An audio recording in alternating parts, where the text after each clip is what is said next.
3 minutes after 10. You're listening to James O'Brien on LBC. Here's a headline. Experts blame climate crisis for Western Europe's worst ever heat wave. I'll read you a little more of the story. The heat wave in Western Europe is the most severe and widespread ever, and only possible because of the climate crisis driven by fossil fuel burning, scientists said today. Almost half of Europe's 850 largest cities are also suffering their worst ever heat stress. It's a combination of temperature and humidity, they have found, with muggier conditions, meaning that sweating is less effective at cooling the body, at which point everybody goes, oh, that's why I can't sleep at the moment. And then there's a lot more detail and a lot more science, if you like, a lot more statistics. It's the World Weather Attribution Consortium that shows how rapidly extreme heat is worsening as carbon pollution piles up in the atmosphere. There's two big stories in the news today. One, obviously, I just shared with you, and the other you'll be aware of involves the King's finances and the potentially slightly tricky decision to spend hundreds of millions of pounds doing up Buck House and then not actually living in it. The first monarch, I think, since Queen Victoria, who won't be living in Buckingham Palace, despite these very necessary and very extensive renovations. And I break up today. I'm off for the next couple of weeks, so I find my brain probably beginning to shut down slightly. But these are both traditionally subjects that I file under massively important, but not necessarily phone-ins. Do you see what I mean? I can sit here and I hope be very entertaining and informative on both subjects, but I don't know that I've ever absolutely nailed the right question when it comes to the very existence of the royal family. Can I do a topic? Would that be too meta? Why have I never done a really good phone-in on whether or not we should have a royal family? Is it because it just gets bogged down in predictable positions and stereotypes? Is it because I'm not a very good radio presenter? Perish the thought. And I feel that this week we've flirted. I feel like Icarus. But I've flown a bit too close to the sun, if you pardon the analogy. And yesterday, that conversation we had about what should we be doing differently, I felt it only really kicked off at about 10 to 11. And that must be my fault. It's tempting to blame you, but it means I didn't quite get you in the place that we all needed to be in until about 10:30, despite a 20-minute monologue. Or maybe you needed the 20-minute monologue to percolate, if you like, through your own thinking and your own consciousness, and you didn't find yourself having much of interest to say until a little bit later in the hour. So we hit 11 o'clock. We could have carried on for another hour. The switchboard was full of people with interesting things to say about why we aren't coping, what we would do better to cope better with the heat. And it can historically be the same with the royal family. And you know, I'm also fascinated by what word are we going to use? What word are we going to use? Because some of the phrases that we use, some of the phrases that I use, some of the phrases that I've introduced you to are unhelpful in the great scheme of things. The furiously hard of thinking is one of my favourites. But the people who believe that they know better than the scientists, or the people who believe that their favourite Daily Mail columnist somehow knows better than 99+% of all the qualified people on the planet. And it's not like Brexit, really. And that single element of it is like Brexit, but the complications of understanding what the European Union is all about are much greater than the complications of understanding the relationship between carbon-based pollution and a heating planet. And it's really not that difficult to grasp. And yet there was a widespread refusal to grasp it. Lots and lots of people fell for. Would you agree with me that the people who you might once have expected to be poo-pooing climate science have now decided to attack children instead for being too hot? Do you see what I mean? It's like the movement of the, shall we say, the fatally incurious rather than the furiously hard of thinking. Because some of these people are perfectly capable of thinking. They just choose not to. So you move from, I don't know about climate science. It's all, it was very hot in 1976. And that obviously doesn't hold water as an argument against decades of observable science. But instead, rather than thinking about it or indeed acknowledging the mistake, instead you move effortlessly to blaming children for being too hot. You know, they're having to shut hospitals because the machines don't work in this heat. And yet it's not that hard to find people on social media insisting that the young today aren't resilient enough because they're not capable. Usually in air-conditioned television and radio studios or air-conditioned newspaper offices, insisting that they shouldn't be shutting the schools or that children today aren't tough enough, despite the fact that hospitals in England are declaring critical incidents because radiotherapy machines, scanners, cooling units and IT systems are failing. Under my glorious rule, it will be compulsory for anybody in this line of work who opines about the resilience of children from an air-conditioned studio to conduct, the next time we have the hottest day in history, they have to conduct their entire programme from the middle of Trafalgar Square with no shade, or from the 14th floor of a tower block with no lift, or just from a school with no air conditioning. And let's see how I'd be faring after 3 hours in the kind of heat that I've endured in every other aspect of my life, but which I don't have to endure while I'm actually at work. I mean, it's comical, right? But also dangerous, like almost all of the opinions held by these people. Because it's always hand in hand, isn't it? It's Brexit, it's Johnson, it's Trump, it's climate change. It's always going hand in hand. And the question I really want to ask you, really, is whether or not it's dead now, because they've tried to demonise net zero. They're trying very, very hard to demonise net zero. There is currently a conference unfolding in London with a sort of who's who of the professionally ignorant, opining about everything from two-tier policing, which of course doesn't exist, right through to net zero, demonising Ed Miliband, funded by Donald Trump donors, funded by fossil fuel companies. It's not even hiding. It's not like Tufton Street where they don't declare who is paying them to come on radio and television programmes and argue against climate science. It's literally published who funds them, and here we are, still reporting it in some corners of the media with a straight face. Has it failed? Even though net zero, I told you a while ago they were going to try and turn it into the next Brexit. They're trying really hard to turn it into the next Brexit. I don't know whether Nigel Farage has been given £5 million by fossil fuel companies or by 10 fossil fuel companies. We'll never know who else may have given him £5 million for undisclosed reasons, because he won't tell us about the money. We only know about the £5 million he took from a Thai-based billionaire because of journalism, and he doesn't think that's any of your business. So you never know, really, with some characters, how much money they've squirreled away from vested interests. That's why they squirrel it away, I suppose. But is it going to fail simply because of the weather? You know the party's final most terrible command? That we ignore the evidence of our own eyes and ears. And we sit here, some of us sit here marvelling at how others can ignore the evidence of their own eyes and ears, right? And others sit here ignoring the evidence of their own eyes and ears. It's a fairly binary divide. But can we actually ignore the evidence of our thermometers? Can we actually ignore the evidence? I don't really see. I haven't actually looked at what the Daily Mail columnists have done today, but I imagine one of them will be sort of going on about strawberry mivies or complaining that children aren't resilient enough. Actually, I can't be bothered. I'll have a look later.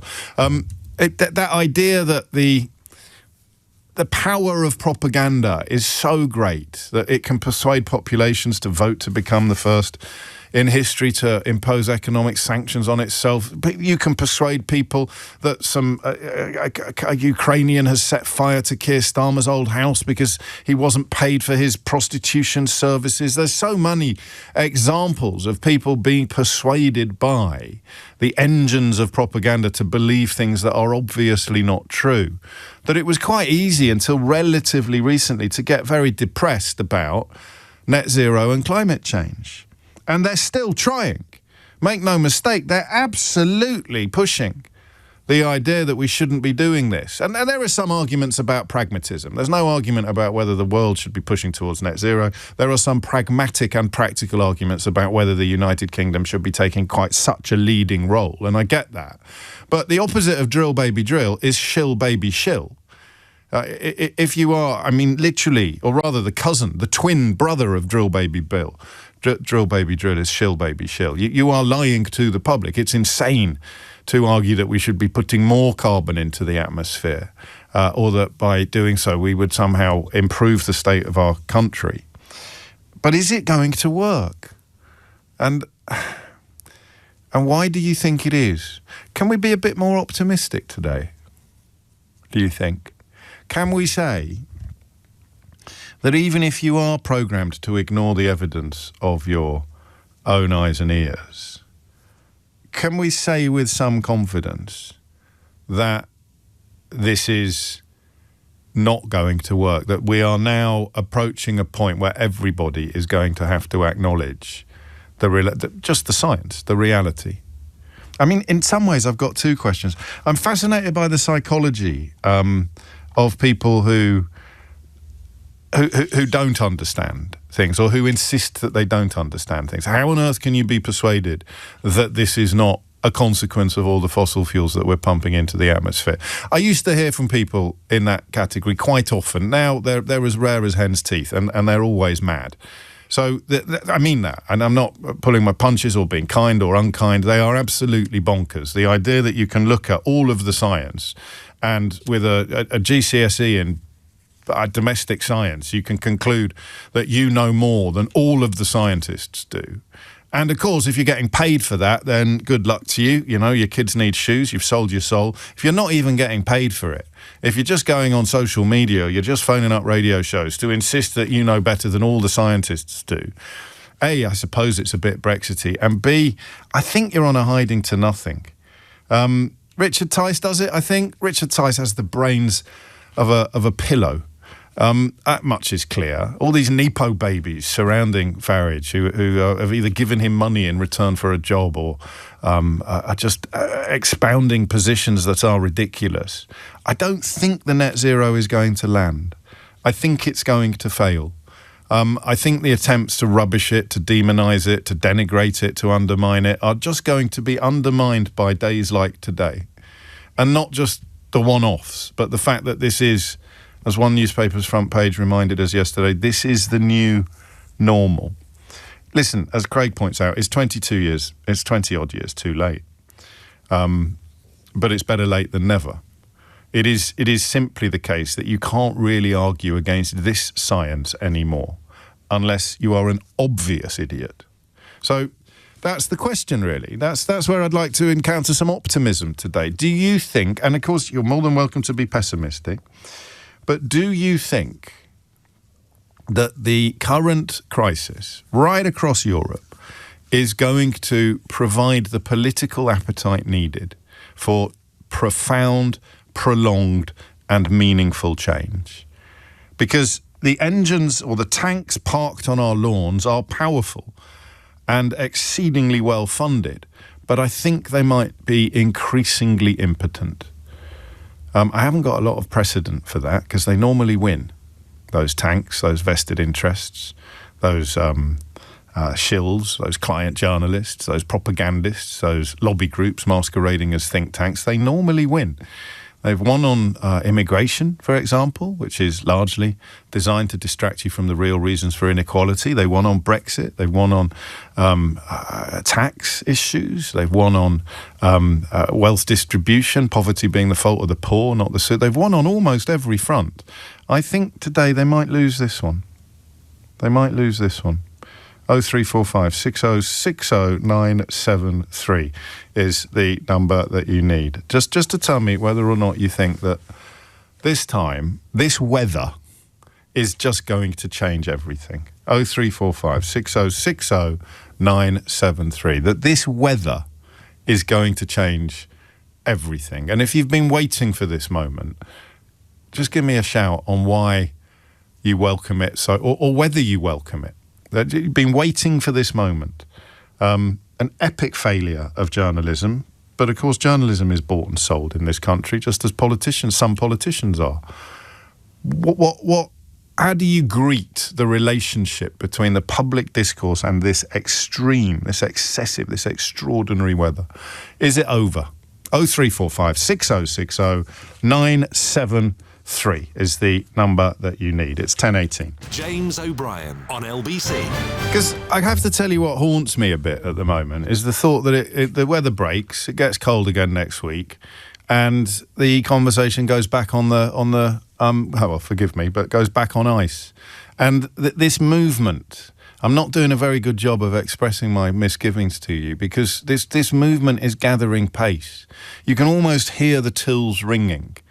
I tell you that there is a conference in London at the moment being addressed by the leader of the opposition, being addressed by all of the mad people our media has turned into celebrities, the tough head mistress, the free speech bro, the leader of UKIP, Reform, the leader of the Tories. They're all there at a conference that's being funded in large part by fossil fuel companies. It's as if you can see the process beginning again. The desperation to deny the reality of what we are all feeling.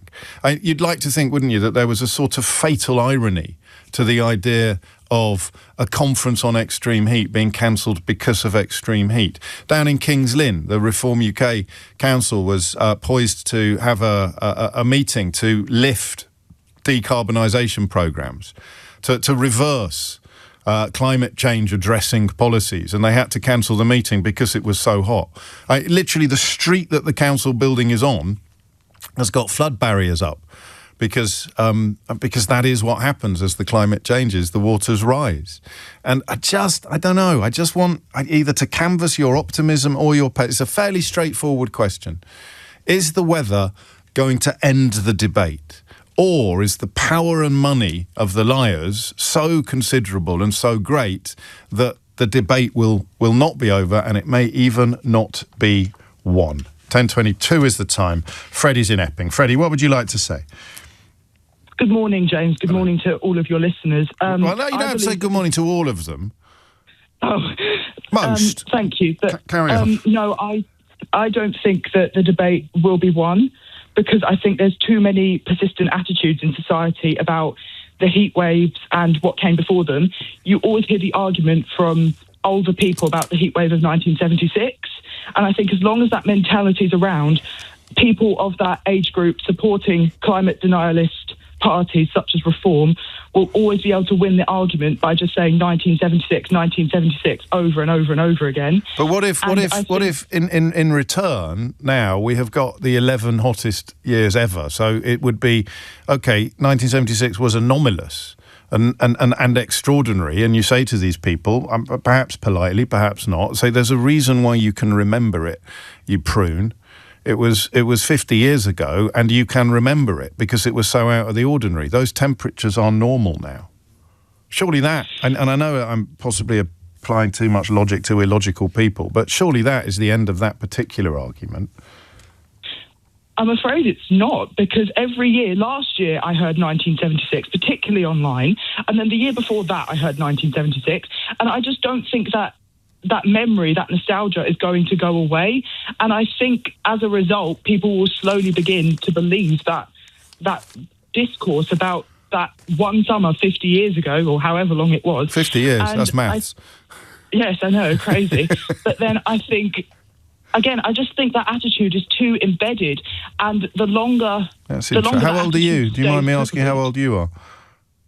I'm 16, so I'm very concerned about climate change. Yeah, that's really sad that you think that oil tanker, as it were, is never going to be turned around because the crew are committed to the nonsense.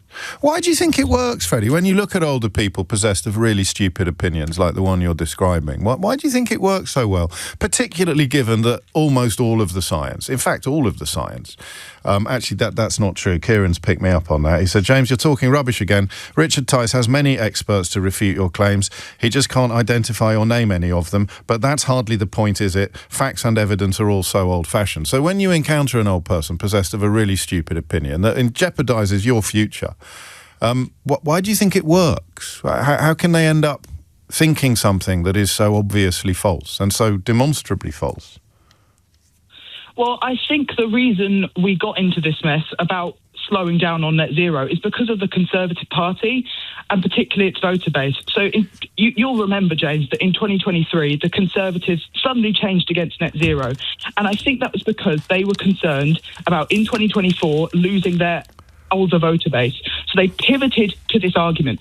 And with the Conservatives being such an old political force, it's the most successful party in the Western world, people will naturally believe it because traditionally so they trust it to be the party of government, of sensibility. If the party of sensibility is putting out these opinions and making them mainstream, then people will think, well, surely they're right because they've governed us for so long and they can be trusted. Oh, you're very, very bright. I don't mean that in a patronising way. I just mean the way that you're joining the dots, because you're right. Kemi Badenoch, it was a Conservative government that introduced the pledge to hit net zero by 2050, and then you have to wonder why Kemi Badenoch decided to abandon it after becoming leader of the Conservative Party. And it could be epic ignorance, you know, you can never rule that out when you're talking about Kemi Badenoch, an extraordinary disdain for the facts, or indeed for doing the reading and doing the research. But it's probably simpler to say that she's done it because she's frightened of losing all the votes that you still think are there among people who reject science. So what do you think the polling was in November? What percentage of Britons do you think supported cutting carbon emissions to net zero by 2050? You probably know because you've done the research, but play along. Do you know? I think it was around 70% supported the net zero target. It was 60 last November. It's probably gone up now. 60. So you're talking about 25% of the population. If I were to say to you, in desperate pursuit of optimism, that gets split, that gets shared out between Badenoch, Farage and the other fella who used to own Southampton Football Club. That's not a threat, is it? That's 25% split three ways. And presumably it would be down to about 20% now because of, well, mortality and natural wastage, and also because some people will be sticking their head out the window and going, yeah, maybe I'm going to actually listen to the scientists and not to Richard Tice. No? Well, I think the issue is that I think compared to 2019, before the pandemic, I think because of the economic crisis, people don't care about climate change because that's in 25, 50 years. Yeah. People care about their problems now.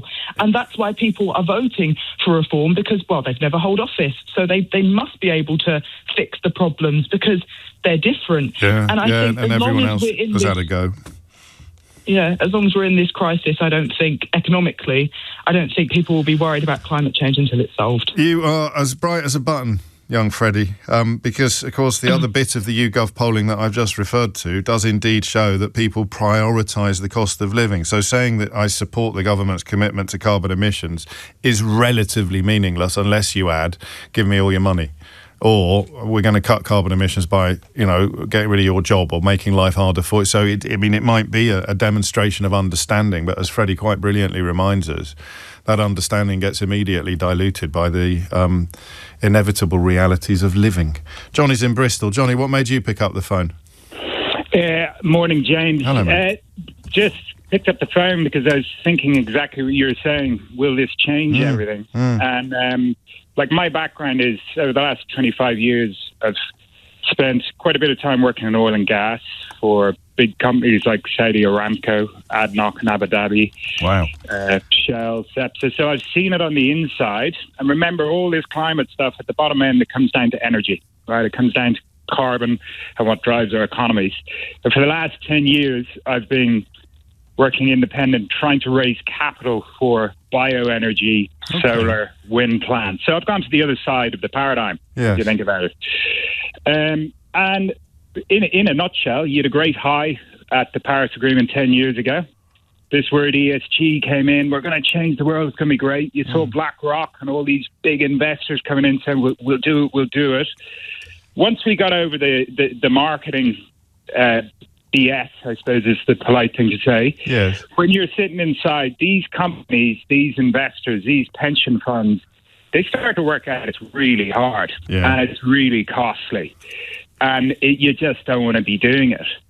You then move on a bit. You got two energy shocks, Russia, COVID, and you're here today. And now Iran. Now, the only guy who said it well that I've heard recently is your man, Greg Jackson from Octopus. Yeah, big fan of him. The Torquay games last week. He stood up and he said, look, how we tried to do renewables was stupid. We put windmills on people's land that they didn't want. And then we sent them a bill with 100 quid in green saying, this is great. And I was just going, yeah, you're dead right. It's like net zero. Who cares about it? Like, who even knows what net zero is? These utopian goals don't work. Get everyone to reduce by 20%. That's the language of politics. It's not actually the language of meaningful change. Yeah, exactly. It doesn't make anything. And look, on the other side, you have to go. I got solar panels in my house there recently, right? You think of it as the consumer here. I'm doing that to be energy efficient, to use less.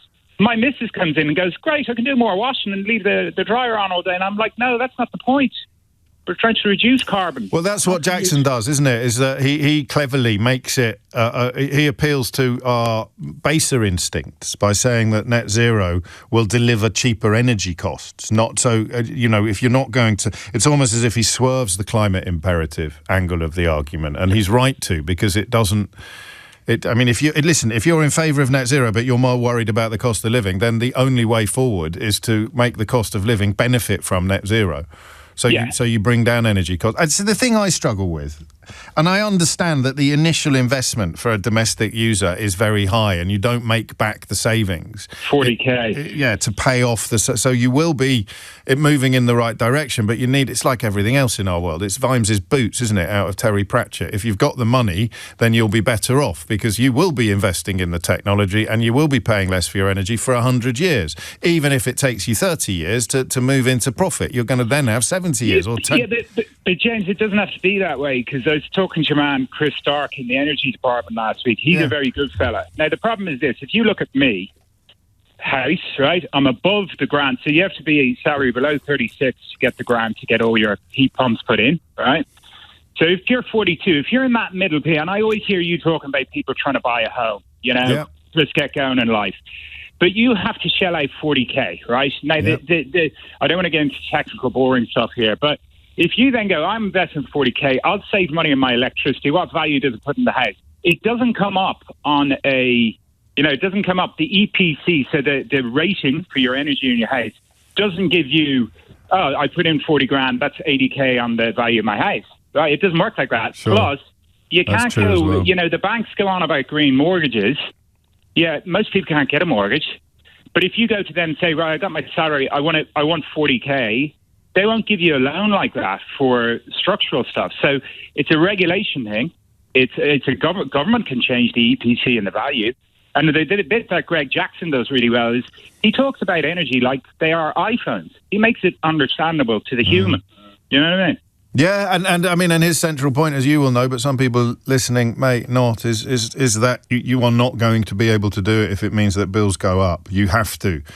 Or he frequently asserts that clean and green energy is cheaper to generate, but our markets and our grids prevent the consumers from seeing those savings. Look, no one's infallible, but I'm a fan of that guy. I've got a family member who works for him, actually, and he is, among his own workforce, he's held in almost uniquely high esteem. I think that's important as well when you're looking at how people operate. But there it is. I mean, the obstacles that Johnny describes are very real and very big.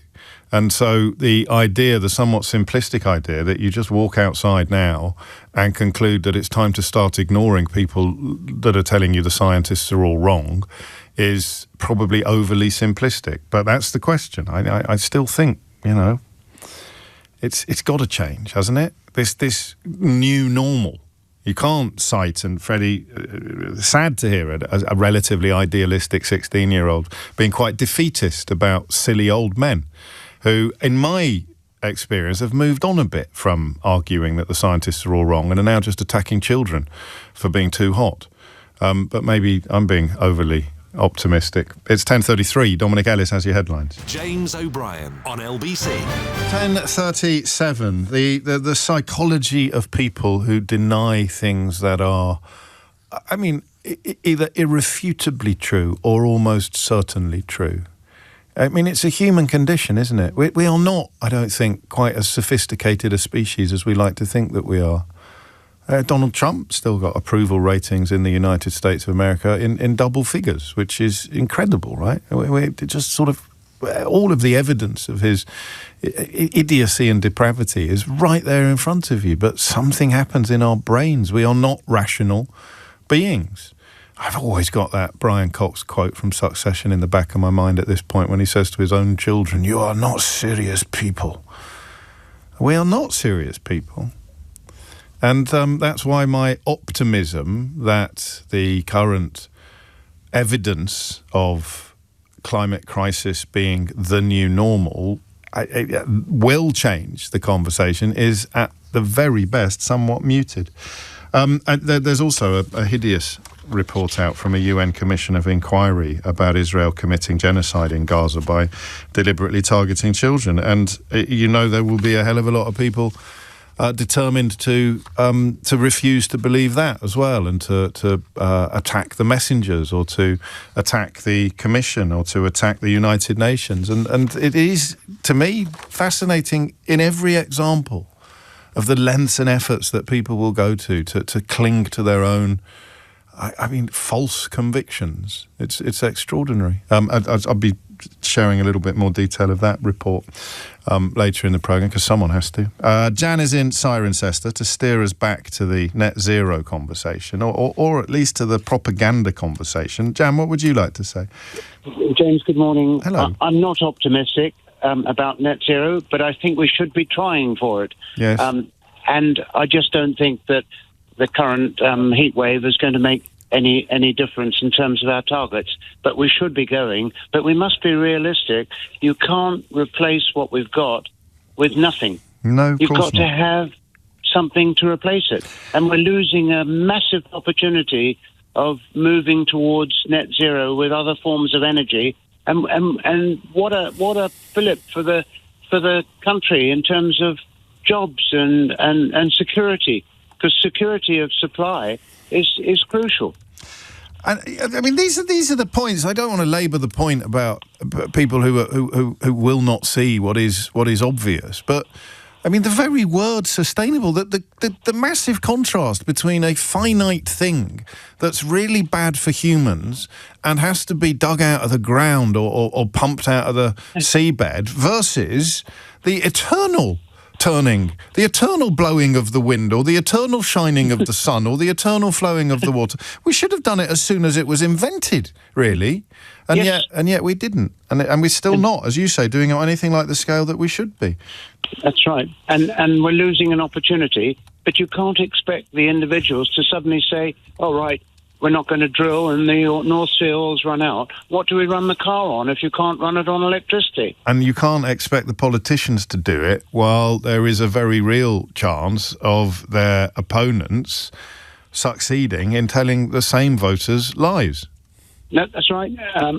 So that's why I'm not quite as cynical as you, but I'm cynical that we're not going to get to net zero, whatever date you put on it. No, ever. And because the effort's been put into resisting it will remain so great. I don't know. Can you think of something we could do differently?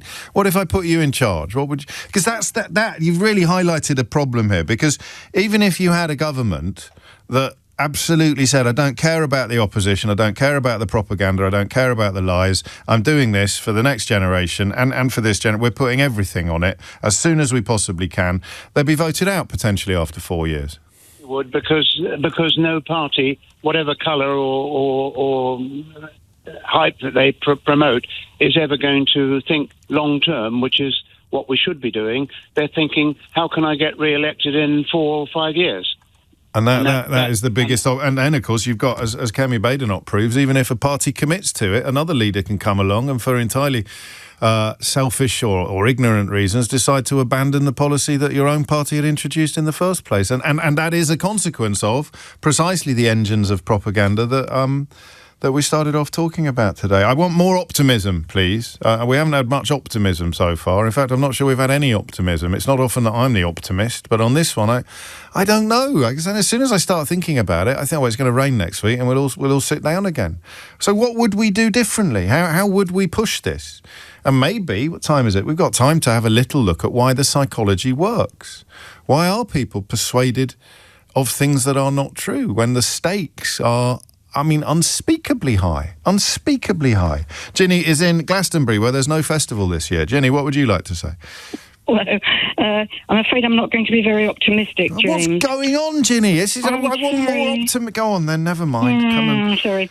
Okay, so this is an analogy, really, and it doesn't completely hold water, but many years ago, 50 years ago, I was doing a psychology degree, and the social psychology at that point was looking at how vulnerable people were to having their views changed, their behaviour changed regarding smoking.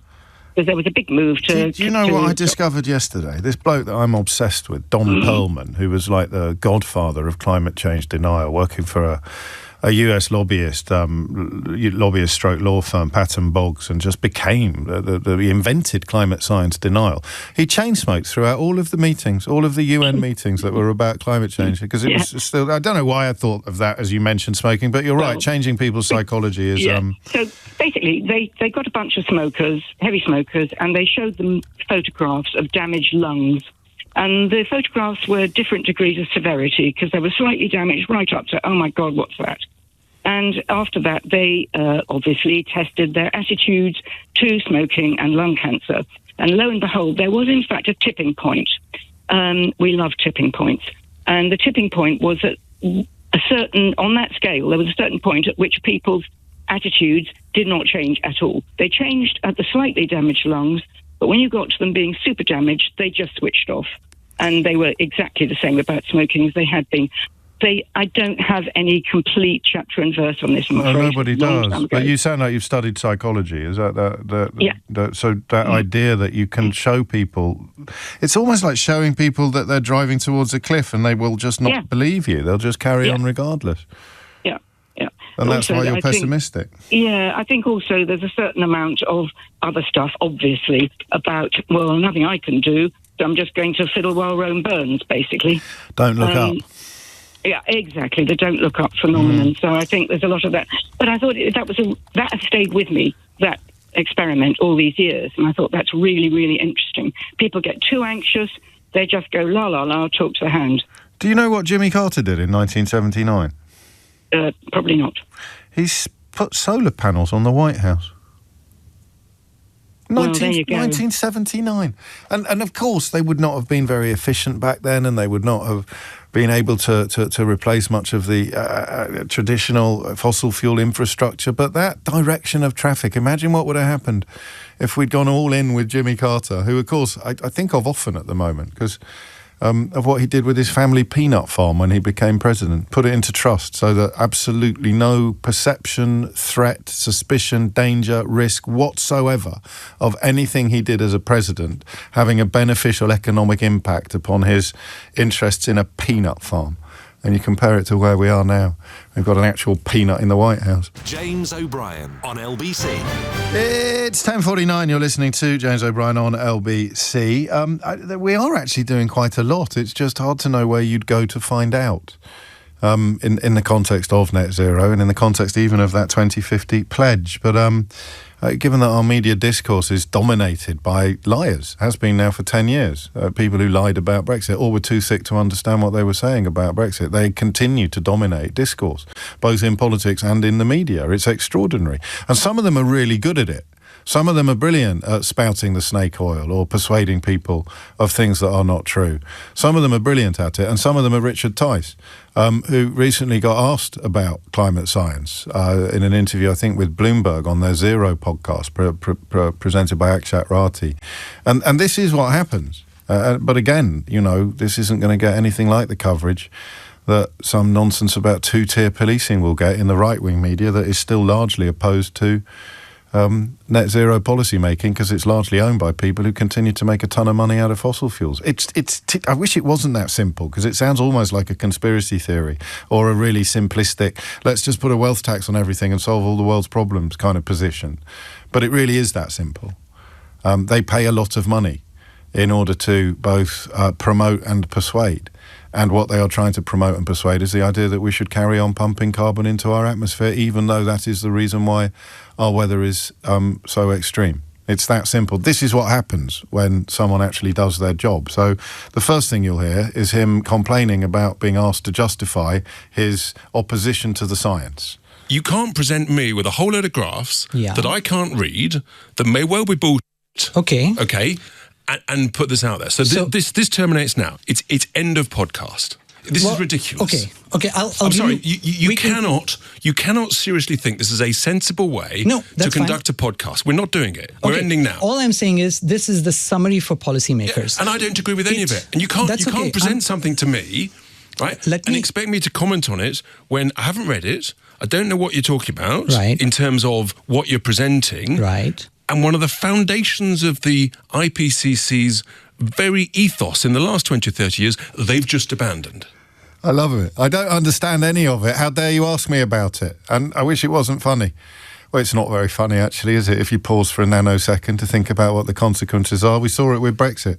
I don't understand any of it. And you're biased for asking me. Project Fear! He should have just shouted Project Fear. But, of course, there are some experts who back him. Your view on climate science, which is that thousands of scientists disagree that net zero is not the way to tackle climate change. Who are the scientists who are advising you on that? Can you name any, the thousands of scientists? I've got lots of people advise me. I don't list all my private advisors with regard to anything, whether it's net zero, whether it's housing policy, whether it's industrial policy. People who advise me from all different sides, who are coming at me from all different angles, very often opposing, and that's great, because that's how you listen and learn. That's who we are. He's as thick as mince, isn't he? And I don't say that lightly, because it's not a very nice thing to say, but my God, you need to have a millionaire on your family tree, don't you, to end up anywhere near Parliament with a brain as small as that. So the first argument is, I don't understand any of this. How dare you ask me about it? My opinion is very strong. And the second argument is, you can't expect me to name any of the scientists that I insist are opposed to all the other scientists. It's unreasonable. And that, I'm going to play that again, because sometimes I think intelligence is just listen to the second one again. It's so easy to do. You just point at some scientists. There'll be someone in my inbox who's some ex-bloke from Greenpeace who's joined the other side, and they will be held up as proof in the same way that Patrick Minford during Brexit, the economist, was held up at proof that it's a 50-50 argument. 99 economists over there saying it's going to be awful, one over there saying it's not. Treat them like they're equal. He can't even do that. That's how stupid he is. Your view on climate science, which is that thousands of scientists disagree that net zero is not the way to tackle climate change. Who are the scientists who are advising you on that? Can you name any, the thousands of scientists? I've got lots of people advise me. I don't list all my private advisors with regard to anything, whether it's net zero, whether it's housing policy, whether it's industrial policy. People who advise me from all different sides, who are coming at me from all different angles, very often opposing, and that's great, because that's how you listen and learn. That's who we are. That's who we are. This is who they are, because this stuff matters. If the people at the top of the party, albeit that they're only there because they've donated so much money to Farage's company, the people at the top of the party are just sort of utterly proud of how stupid they are. I don't understand anything. How dare you ask me? Then you end up with people like this on Kirklees Council. I don't understand the Constitution. I have not had sufficient time to read that as yet. I don't understand what standing orders are, what they're made up of, nor do I understand what an amendment is. There is a possibility that we might vote for something that we don't understand at the moment. And whereas ignorance is not a defence, risk should be mitigated. That's a newly elected Reform UK councillor complaining that she doesn't understand anything about doing the job that she got elected to do, and somehow that's not her fault. But who can attack her when is he deputy leader of the party? Who can attack her when the actual deputy leader is arguably even thicker? And I don't know where she went to school, but his education would have cost his parents a fortune. And he's come out with the brains of a pillow. And he's almost proud of it. Imagine just how privileged you have to be in life to not realise how thick you are when you're that thick. That poor woman, bless her, acknowledges how ignorant she is. You know, she doesn't quite grasp that is really a reason why she shouldn't have been running for the council, but she at least acknowledges it. There's a sort of innocence to her acknowledgement of how ignorant she is. But Tice has managed to grow up in a universe where his epic thickness hasn't mattered at all. And he can end up thinking, well, I think I could have a go at being a politician, actually. Why not? I've got very strong opinions. I can't back any of them up, and if you ask me to, then I'll threaten to leave the interview. But my gosh, they're very strong opinions. Politics for me, definitely. Politics for me. And climate science is wrong. I just can't name any scientists who agree with me. But who cares? Who cares? James is in Abergavenny. James, what would you like to say? Hi, James. A bit nervous. It's only me. But I'll Yeah, only you.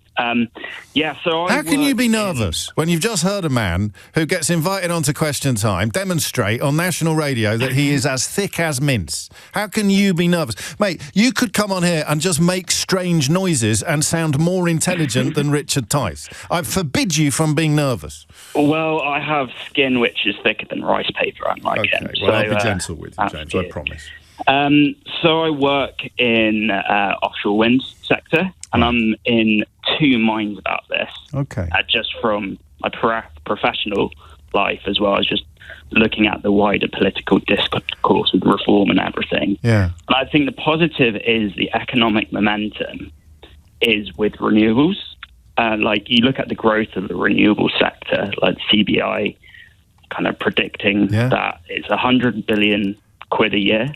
And like compare that to kind of 0.8% of growth nationally, like it's a massive opportunity, especially in areas like kind of northeast England, Port Talbot, South Wales, where there has been a lot of deindustrialisation, and there's a lot of opportunity to regenerate those areas via renewables. I'm just going to pause you there for the benefit of people who don't pay as much attention to these things as you do, myself included. So this is from, what's the date today? This is from the CBI just 2 days ago, on the 24th of June.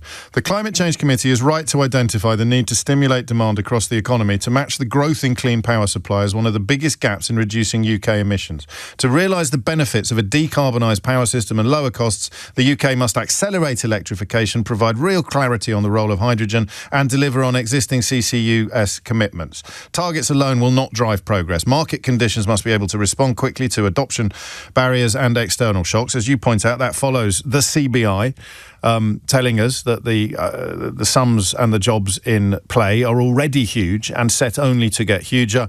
And then, as you say, the political discourse is largely dominated by people with the brains of a pillow. Yeah, I mean, exactly. I mean, a bit of optimism I have is when Trump did get in. That's not optimistic, but there was a lot of leasing off the coast of the United States. And Donald Trump basically did a lot of stop work orders on these projects, and they've been going back and forth for legal battles. And these are wind turbines. Yeah, which he's got a weird, almost fetishistic dislike of, hasn't he? Yeah, I mean, I think they look quite nice. I do too. They're quite majestic sometimes. Yeah, I mean, I split my time between Wales and Edinburgh. Okay. And I don't know anyone in Scotland at the moment, but if you kind of walk up Arthur Seat and have a look at the big yellow jackets towards Leith, those are kind of for a new offshore wind farm being constructed. They represent, and I think they look quite good. Humankind's dominion over nature in a way. I can get a bit fetishistic about cranes and bridges because they remind us what human ingenuity can do with the elements. And wind turbines, I understand that, if you stuck one in front of Edinburgh Castle, then some people might object, and I'd understand why. But generally speaking, when they're offshore, what's the problem? Yeah, I mean, exactly. And that's not to pretend there's a lot of big barriers to this economic momentum, like, grid and supply chain. Yeah, but that's Greg Jackson's I've kind of territory. Seen firsthand from government, like pretty much within the month after they got into power, like the speed of consultations, of working groups, that is encouraging. Of strategic planning has been absolutely breakneck. Because they get it, and speed is of the essence. Unfortunately, I'm just going to... Do you mind awfully, James, if I drizzle on your parade? Yeah, just with a bit of historical precedent, because I was today years old, as the kids say, when I discovered that Jimmy Carter had put solar panels on the White House in 1979. Would you like to guess what happened in 1986? It was the unsure. Ronald Reagan ripped them off again. There we go. So that would be the Republican, almost certainly in receipt of huge donations from the fossil fuel lobby. To be fair to the fella, I think they were leaking a bit, and there was a roof resurfacing project going on, but there was nothing to stop them being put back up again, and they weren't. The likelihood of solar panels being installed by the current incumbent of the White House Yeah, less than zero. It's 11:01. James O'Brien on LBC. It's 4 minutes after 11. I'm going in. It's my final day before my holiday. I'll be off for a fortnight. Lewis with you next week. I dread to think who they've got lined up for the week after. But you'll find out probably before I do. I'm going meta. I'm going to do something that I will almost certainly regret, quite possibly within the next 11 minutes. I am going to ask you why I've never had a successful phone-in about the existence of the royal family. I've had quite a lot of phone-ins about the existence of the royal family. I just have a sense, you may disagree, maybe your memory is better than mine. I have a sense that they've never really sung. Now, the last hour of this programme I've found incredibly enjoyable and illuminating. And sometimes in the past I've struggled with climate change phone-ins as well.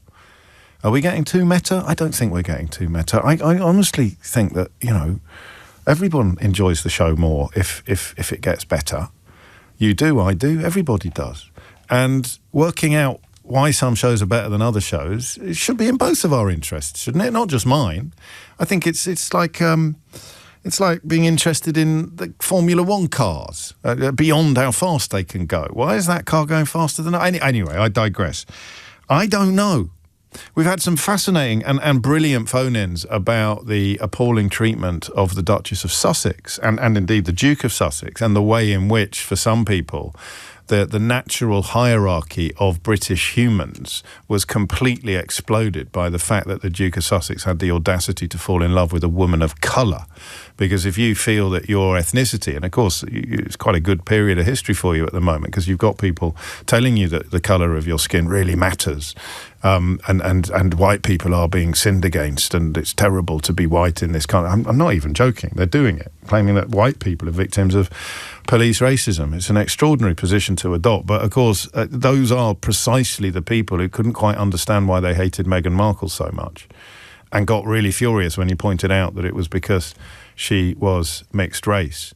And the reason for that is that our deference, our social hierarchy, is so baked into all of us that we can't quite compute the idea that somebody who is inferior in the eyes of white supremacists and monarchy, aristocracy, almost everything about class in this country has a slice of white supremacism in it.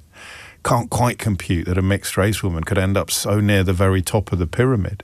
Or, and this was, of course, Harry's grave offence, someone could reject the system itself despite being a massive beneficiary of it. I don't know. Would he have rejected the system if he'd been the older brother? I don't know. We'll never know. He probably doesn't know.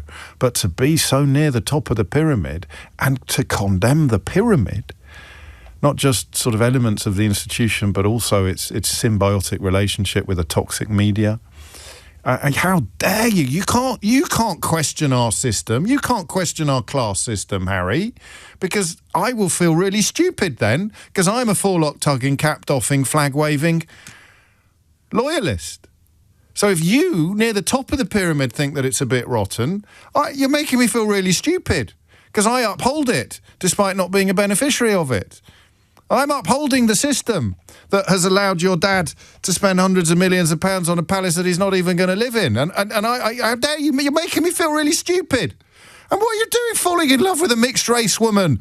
Where Britons never shall be slaves, which is a kind of roundabout way of saying that Britons are always white, and if you're not white, you're not British. Which I only discovered thanks to a caller to this programme 2 weeks ago, would you believe? So I can have those phone-ins. Those phone-ins are interesting, right? About the class, about the deference, about the racism directed at the Duchess of Sussex, all of that stuff. And I enjoy the way that some people's blood boils at the sight that they see in the mirror that I hold up in front of them. I'm not racist. I'm not racist. How dare you say I'm racist? She's uppity. It's an interesting word that you've used there. She's uppity, is she? I mean, you spent a lot of time with her. Would you describe anyone else like... You remember that extraordinary selection of stories where the Duchess of Sussex and Prince William's wife, Kate Middleton as she was, did identical things, up to and including the actual bouquets that they had at their weddings. And Kate Middleton's bouquet, because that was her name on her wedding day, Kate Middleton's bouquet that day was a beautiful nod to tradition and modernity, and a fragrant tribute to English legacy.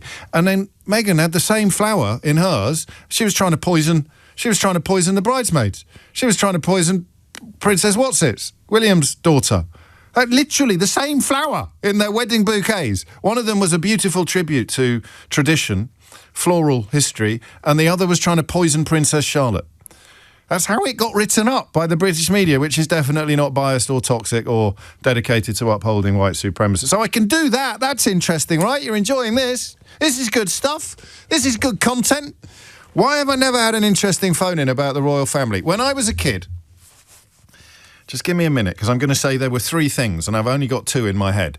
So I need to... Yeah, 3. When I was a kid... It's a great trick, that, Keith. I don't know if you're interested in oratorical flourishes. It's a great trick to say there are 3 things. It gives you time to think of what they are, and it makes people pay attention a bit more. So there are 3 things. When I was a kid, there were 3 debates that we used to have. Every flipping week, it seemed. There were 3 hardy perennials of the student debating circuit. There were 3 debates. I went to a very Catholic school, so one of them was probably more common in my school than it would have been in yours if you'd had a debating society, but the other 2 were absolutely stone-cold hardy perennials. The first, as you've probably guessed, because I mentioned the Catholicism, was the abortion. Should abortion happen? Eleanor went to a comprehensive school in East London. They had that debate too, a lot. The abortion debate. So it wasn't just a fancy pants, posh Catholic public schools. It was a really big part of debating. Debating. The abortion debate. Do you want to have a guess at what the other 2 were? Obviously one was the royal family, otherwise I wouldn't be citing it now. All right, so what was the other one then? So abortion, should we abolish the royal family? And the third one? No. Wasn't legalising drugs. Not at my school, anyway. Anyone? Shall I leave it open? Shall I leave it? Shall we wait and see? The death penalty. Everyone just went, oh, of course. So abortion, royal family, death penalty. I don't think I've ever done an interesting phone-in about any of those. Actually, I don't think I've done an interesting phone-in about abortion because it's not really a debate and everyone who thinks that it is weird. I don't think I've ever really done an interesting phone-in about the death penalty because it's not an interesting debate and everyone who thinks it is weird. Fox hunting was up there as well. You're absolutely right. I should have gone with 4, but it's the rule of 3. It's a rhetorical flourish, the rule of 3. You give them 3 things. And I don't think I've ever done an interesting phone-in about the royal family, about whether or not it should exist. Now, I don't know whether you're going to come with me on this. And if you don't, I need to warn you now, I'll have to do another monologue. So we'll have to come back from the hydration break and I'll have to set up another monologue, which will be about the king's finances and whether or not blah, blah, blah, and a detail-driven, I shouldn't really say blah, blah, blah, when there's a very strong chance that I'm going to have to turn it into a fascinating phone-in about 6 minutes' time. But we're looking at the news today, which you will be aware of. The monarchy's core funding will double within 3 years, rising to £100 million a year of public money by 2027, 2028. It turns out that the king and his oldest son have paid 51.8 million quid. No, that's the wrong figure. They've paid about 50 million quid in income tax since 2022, but don't worry, they're still all right. And the Buckingham Palace renovations, which have taken about a decade when they are complete, come in at £369 million, but the king ain't going to live there. The king and queen will not be moving back into Buckingham Palace because they really like it at Clarence House. To which I've got 2 responses. One is, yeah, fair enough. And the other is, well, what's it for then? What's it for if you're not living in it? What are the... I mean, hello? I digress. So that's the story. The King and the Prince of Wales have paid a combined figure of £50 million since the change of reign in 2022. He becomes today the first monarch to publish his tax bill. Payments to HM Revenue and Customs are calculated on the income the King and his heir receive from the Duchies of Lancaster and Cornwall, respectively. So, is it my fault? Is it my fault? Is it just a reflection of my poor presenting skills? Is it that you can tell when I turn my attention to the royal family that I am not as engaged as I am with other subjects? So you could tell how engaged I was with the treatment of the Duke and Duchess of Sussex and the white supremacism that's baked into our class structure and the racism directed at Meghan Markle. as she was. I can tell how engaged I am with that because I find it fascinating. But whether or not we want a royal family, can you tell that maybe I'm not as engaged with that as I could be? Because then you know what I do next. Why am I not more engaged with it? It's so endemic to our national experience. I mean, you cannot teach a young woman in this country that she can do anything when she can't be a princess. Well, unless she marries a prince. Do you see what I mean? You can't teach young people that the sky is the limit. There is no... Because in America, you can tell, particularly after Barack Obama, you can tell people that they could be president one day. That's the American dream. Anybody could be president. I don't quibble, all right? It's technically true. You can't do that in this country. Not even Kemi Badenoch could be Actually, she probably could pull it off. Let's not... Yeah. Apart from Kemi Badenoch, nobody in this country can be queen unless they marry the king or are the daughter of a monarch. It is so constipated, our class structure. It puts people in pigeonholes. It puts people in boxes and consigns them to those boxes. For I mean, it should... Why don't I care more? Have they done a job on me? Apart from that little window after the death of Diana, Princess of Wales, when the royal family came under existential threat for judging everything so appallingly, it has not, at any point in the 40 years since I first started debating things at school, at no point has this conversation justified the amount of energy dedicated to it by student debaters. Should we abolish the royal family? So why? Why is it not an interesting conversation anymore? I'm sure it used to be. Did it used to be? It did used to be, didn't it? They were good debates, weren't they? They were fun times. It was a good debate. It was better than the abortion one. That always got a little bit heavy going. The death penalty one, a little bit morbid. Fox hunting one was fun. But the royal family one was probably my favourite. We could have a brilliant debate about the royal family. Why doesn't it happen anymore? What's happened? This is a phone-in about why I don't have good phone-ins about the royal family. And it's risky. I'm not going to lie to you. I wouldn't be doing this if I wasn't going on holiday later.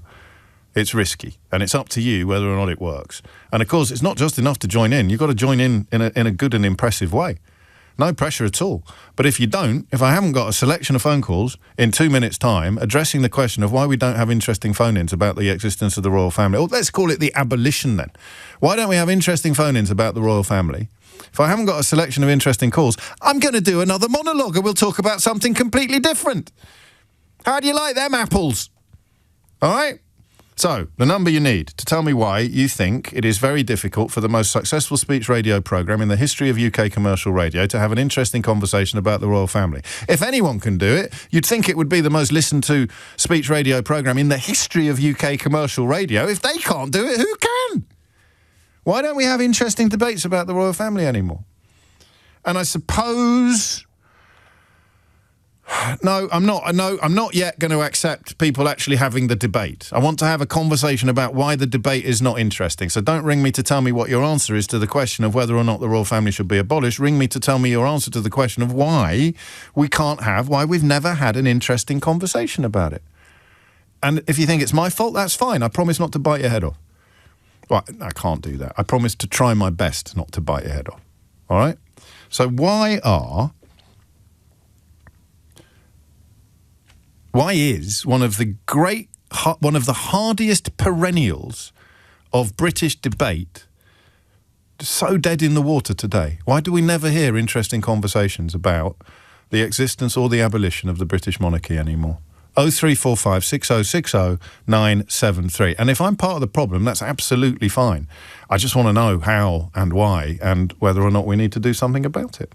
Phone lines are open. It's 1118. You know the number. And remember, if I don't get good calls on this, I'm going to do another monologue. James O'Brien on LBC.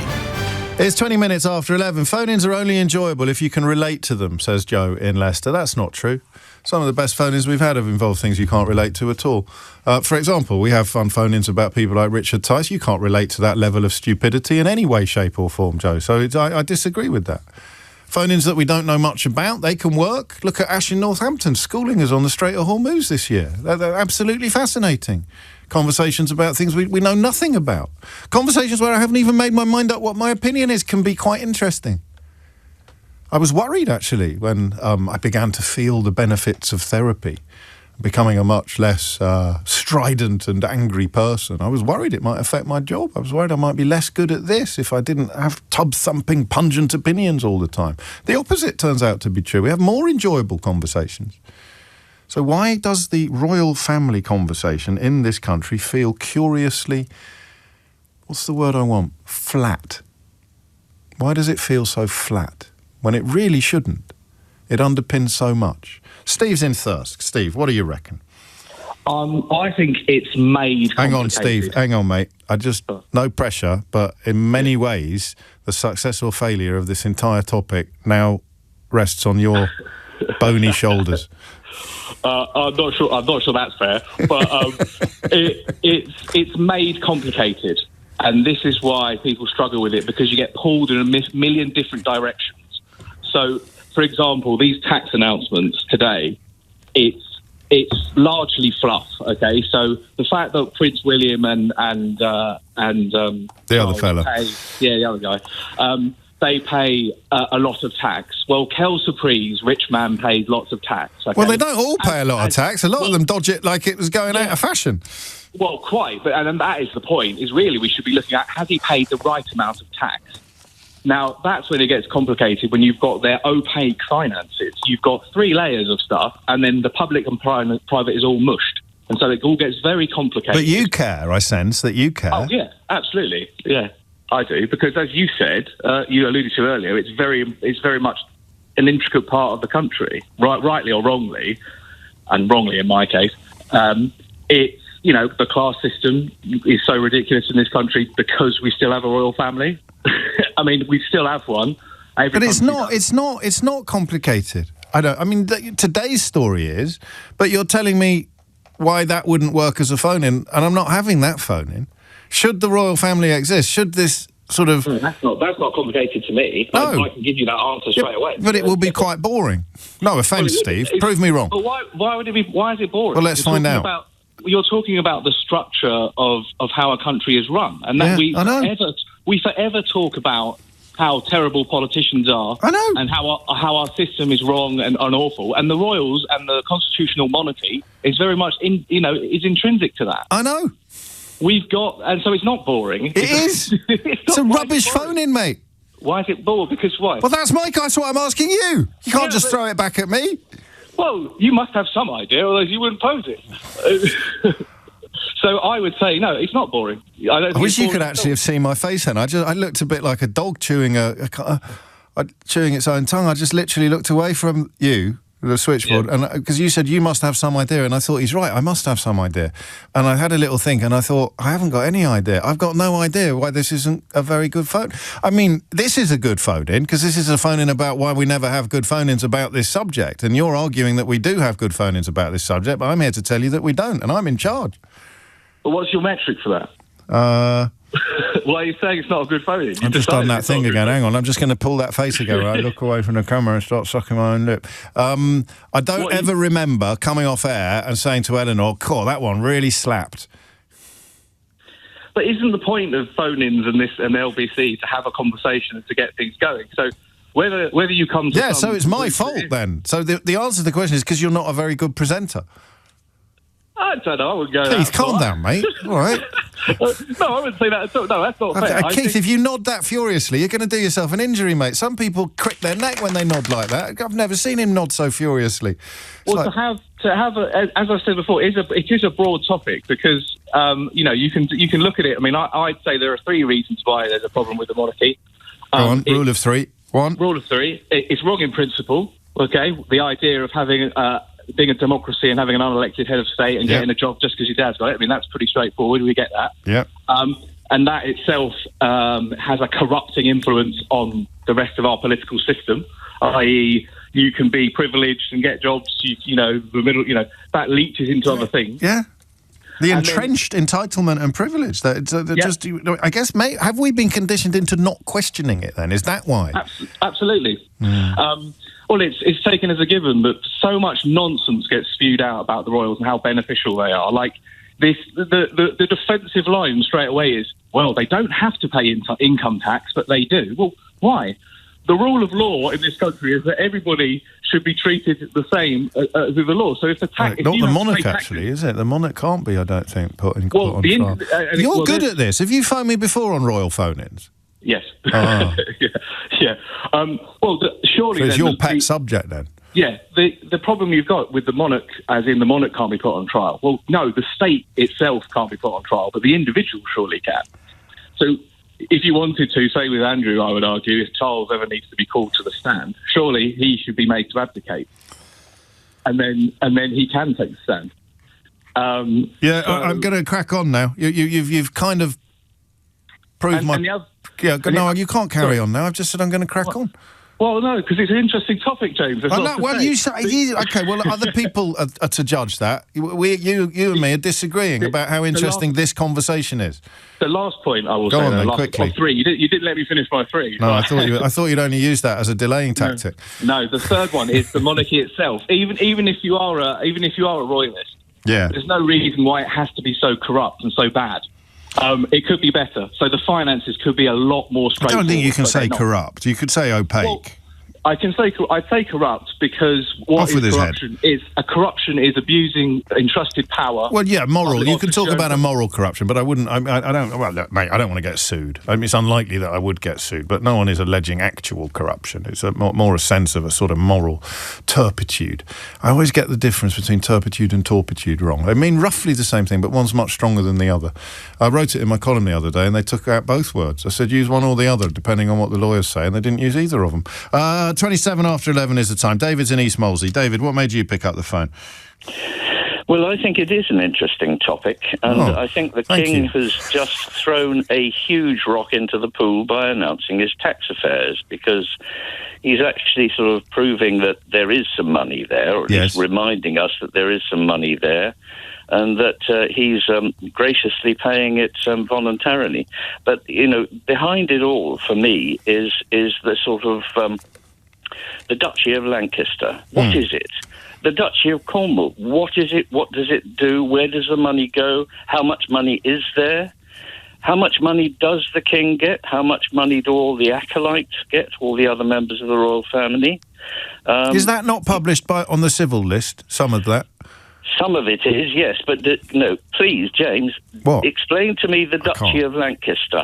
I think you pass it on the left-hand side. Anyway, look, it's much more. It's a whole series of systems Yeah, and there's the private money as well. So there's the thing that's owned by the monarchy, and then there's the stuff that's owned by the individual. So the Queen can pass stuff on to King Charles that is just like any mother passing stuff on to their son, and we don't know as much about that. And it is wheels within wheels, isn't it, as you described it? It is. And the other thing is that, organisations like this prop up everything, including local councils. There's a Lord Lieutenant for every county, or maybe there's more than one Lord Lieutenant. What do Lord Lieutenants do when they're not actually standing beside the King on telly? Is it a well-paid job? Do they get a free house or something like that? I don't know anything about it, but I would like to. But how is this an answer to my question? Because you're saying it should. Well, you're saying it should be more interesting, but we're not talking about it. Well, we aren't talking about it, but actually, I think it's. I can't understand the lack of curiosity. I think maybe that's what I'm asking. Maybe that's what this phone-in actually is, David. Yeah. Well, maybe people should point out, like things like, what is the Duchy of Lancaster? Because it gets quoted in news reports from time to time, just as a sort of passing interest in a conversation. And you think, what is it? It is mad. Yes, it's the incuriosity that explains the lack of engagement. And maybe it's a bit of a no-brainer. And if we did know, this is why the late Queen always said, don't let the light in. Keep the mystique, keep the magic. Well, exactly. The magic is the secret. And the royal family, they wobbled a lot in the early 90s during the annus horribilis, etc. They did, yes. But they're back on their feet now. And of course, when the King went over to America and did that job as a guest of Donald Trump. Yeah. He was absolutely brilliant. He played have been stone cold blinder. It was one of the best moments of the whole presidency. It was, but then on the other hand, how easy was it for him to do that? Because who's he up against? Trump, for God's sake. No, everybody has managed to dance around. Do you know that your name comes up on the screen? You must be an expert in another field, because your name comes up on the screen as someone who must be booked by other programmes. Well, yes, I'm an expert in aviation. I used to be in the RAF and things like that. Are you still the operations and safety editor of Flight International magazine? No, I have a slightly different title now. I'm the consulting editor. There we go. But, there we go. There we go, indeed. So, because it doesn't happen very often, it just means that it means that we ring out to you sometimes from the studio. Well, the thing is, when I was in the RAF myself, the king, or as it was, the Queen at the time, at that time, was my boss. Yes, technically. And I had an awful lot of time for her, and I still do when I think about her. Good. Now, King Charles, I think, given that he's got the monarch's job, I think he's doing it reasonably well. But what is the job? What are the terms of reference? And as soon as you start thinking about that, there's a sense that it all begins to fall apart, which may be why we don't think about it. Because we don't want it to fall apart. So there's a sort of psychological self-deception going on. But then you've got the Daily Mail leading all the other sort of right-wing tabloids, and there's just a huge amount of deference and praise for the magic of it all. for the mystique, the intangibles. And who doesn't like the trooping of the colour? Blah, blah, blah. A little bit of pageantry. I always think of the pyramids at that point. People always say you need the royal family, otherwise you can't have the pageantry. And I think, well, no, you don't. That's like saying you can't have the pyramids. The pyramids are still very popular. Big old tourist attraction, but there ain't any pharaohs anymore. We're going to have people outside Buckingham Palace for the rest of our lives, despite the fact that the king doesn't live there anymore, which is mad. It's not even a particularly impressive building. I've been there. More on that later. It's 11:33. Dominic Ellis has your headlines. James O'Brien on LBC. It's 11:36. David was brilliant, wasn't he? In fact, Stephen Thirsk was brilliant as well. But maybe the way to have interesting phone-ins about the royal family is to ask why we never have interesting phone-ins about the royal family. But I sense that we're groping in the dark towards something significant. And it is that the more you think about it, the more ridiculous it becomes. So perhaps we've been gaslit into not thinking about it very much. I think there's possibly something in that. Paul goes in a different direction. He says, I think it's because people either love them or hate them. They're the personification of Marmite. There's never any nuance. I mean, I think anybody with a strong opinion either loves them or hates them, but I don't think that you can rule out ambivalence as being part of the answer to my question. It just doesn't feel as important as it did in the 1980s when we were debating it every 10 minutes. We're all preoccupied. We're all too preoccupied wondering, A, who we're going to get for the next fortnight, James, and B, what major national crisis will occur while you're on your holidays. I did think that I'd got the dates wrong at the beginning of this week when the Prime Minister resigned. That is normally the kind of event that is reserved for when I am in a different country, for when I am overseas. But no, we've had a Prime Ministerial resignation. Perhaps this will be my first holiday in living memory where major news did not unfold. Or, I don't know, maybe the king will abdicate. We can't abolish the monarchy, writes Catherine, because then the Daily Express would no longer have a reason to exist. It's a boring phone-in topic, says Stephen, because it's essentially futile. No one is ever likely to change their mind. There are equally strong and weak arguments on both sides. And more importantly, no amount of phone-ins on this subject will ever change the status quo, as the establishment will always prevail. I mean, spoiler alert, Stephen, that's true of almost every that's true of every good phone-in. I love the thought of minds changing, but I don't think that even we manage to achieve it as often as we would like to and as often as the facts should ensure. Meg's in Hereford. Meg, what made you pick up the phone? Hey, James. Hello.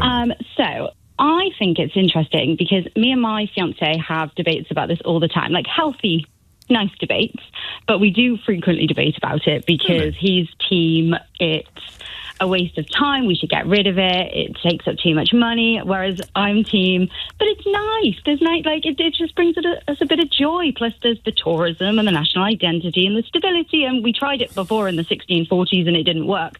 But the reason I think it's a boring topic is primarily because the monarchy doesn't make policy.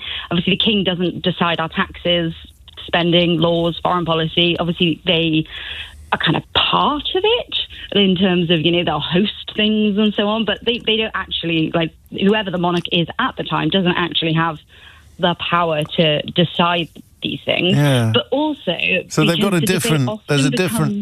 sorry to interrupt you, but I just want to clarify.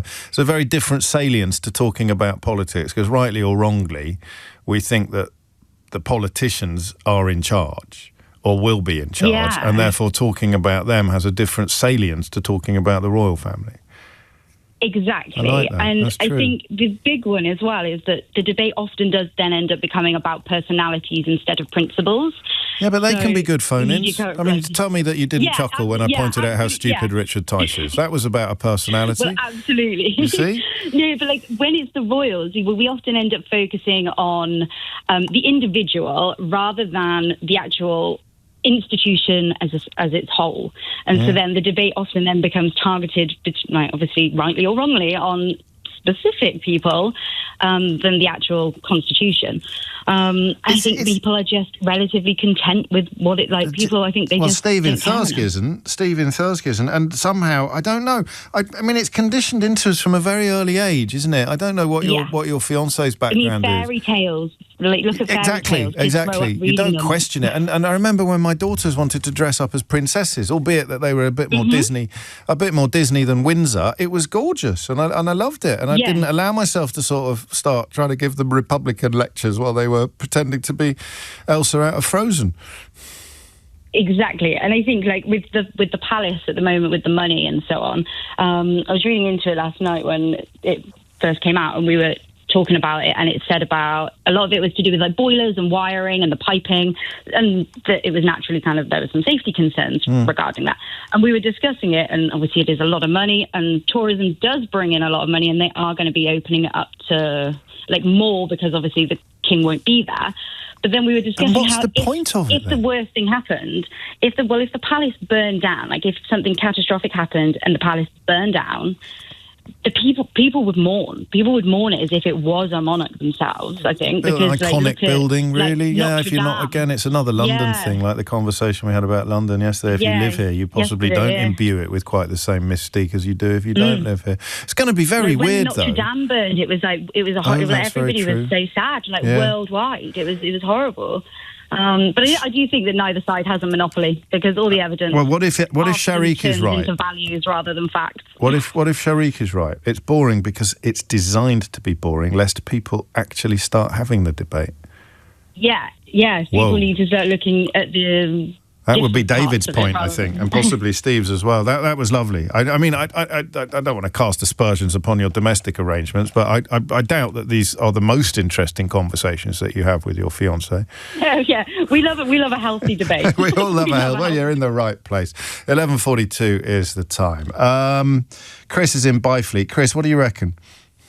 I think the main issue that we have with why ultimately the debates seem boring is because although we have kind of the monarchist versus the Republican debate, but I feel like the ground has shifted beneath our feet over the last 30 years. And in fact, we're living in a very different paradigm. So the principles don't really align with the debates we're having, because we can talk about who controls everything and who's ultimately the power behind the governments. While at the same time, currently it's very clear that every policy that the US is currently making is because oil companies want to have licenses to drill. Yes. And that is really, so the principal debate is elsewhere, I think, perhaps, and there's too much grey and wobble, so people are so entrenched. I wonder, actually, listening to all the calls, because this word entrenched, it's a lovely word, isn't it? So you're either entrenched or you're ambivalent, and if you're ambivalent, then neither of the entrenched sides are likely to sway you. So if we had a heated debate about it on this programme, it would be, to my ears, and I accept that not everybody hears what I hear, it would be quite dull, because I've heard it all before, and so have you. We've heard it all before. Tourism and this and that and the other. I think Megan Hereford made this point. We've heard that so many times before that it is going to seem a little bit boring. But it wouldn't be boring if it felt as if there was a constituency of people that could go one way or the other. So if we were having a referendum at the end of next week on the abolition of the monarchy, it would somehow feel much, much more interesting than it would when we're not. because the ambivalence is removed from the conversation, I think. I'm just letting that settle. Are you there, Chris? Yeah, no, I think that's right. I think ultimately, and again, it's where it comes down when we talk about, the as you mentioned, obviously the infernal ratio, the 48-52. Again, that's where that sits. Yeah. That's where that wobble sits, and it comes down to who can maybe shout the loudest. And what's the point in me? What's the point in me having a strong opinion, or indeed engaging with this debate? Because it ain't ever going to lead anywhere. Which means you've got to have a really strong opinion to start with, and if you haven't, you're not interested. I think there's something in that. What is this? This is like the kind of the chemistry of the time that we spend together every day. Why some subjects work, why some subjects don't. Why some presenters, Nick Abbott could read the phone book every night and it'd be utterly compelling radio. Other people can be conducting the technically most fascinating subject under the sun, and you'd rather have a milkshake. It's coming up to 11:45. You're listening to James O'Brien on LBC. Up next, the MP Wendy Chamberlain, who is doing the Lord's work when it comes to a medical condition that, it's controversial, it's confusing, and it's very close to my heart as well. Find out more after this. James O'Brien on LBC. It is 11:48, and you are listening to James O'Brien on LBC. I hope I'm not going to get into trouble with my next guest, but I was scheduled to visit the House of Commons yesterday for a debate, but we took the view that it was far too hot.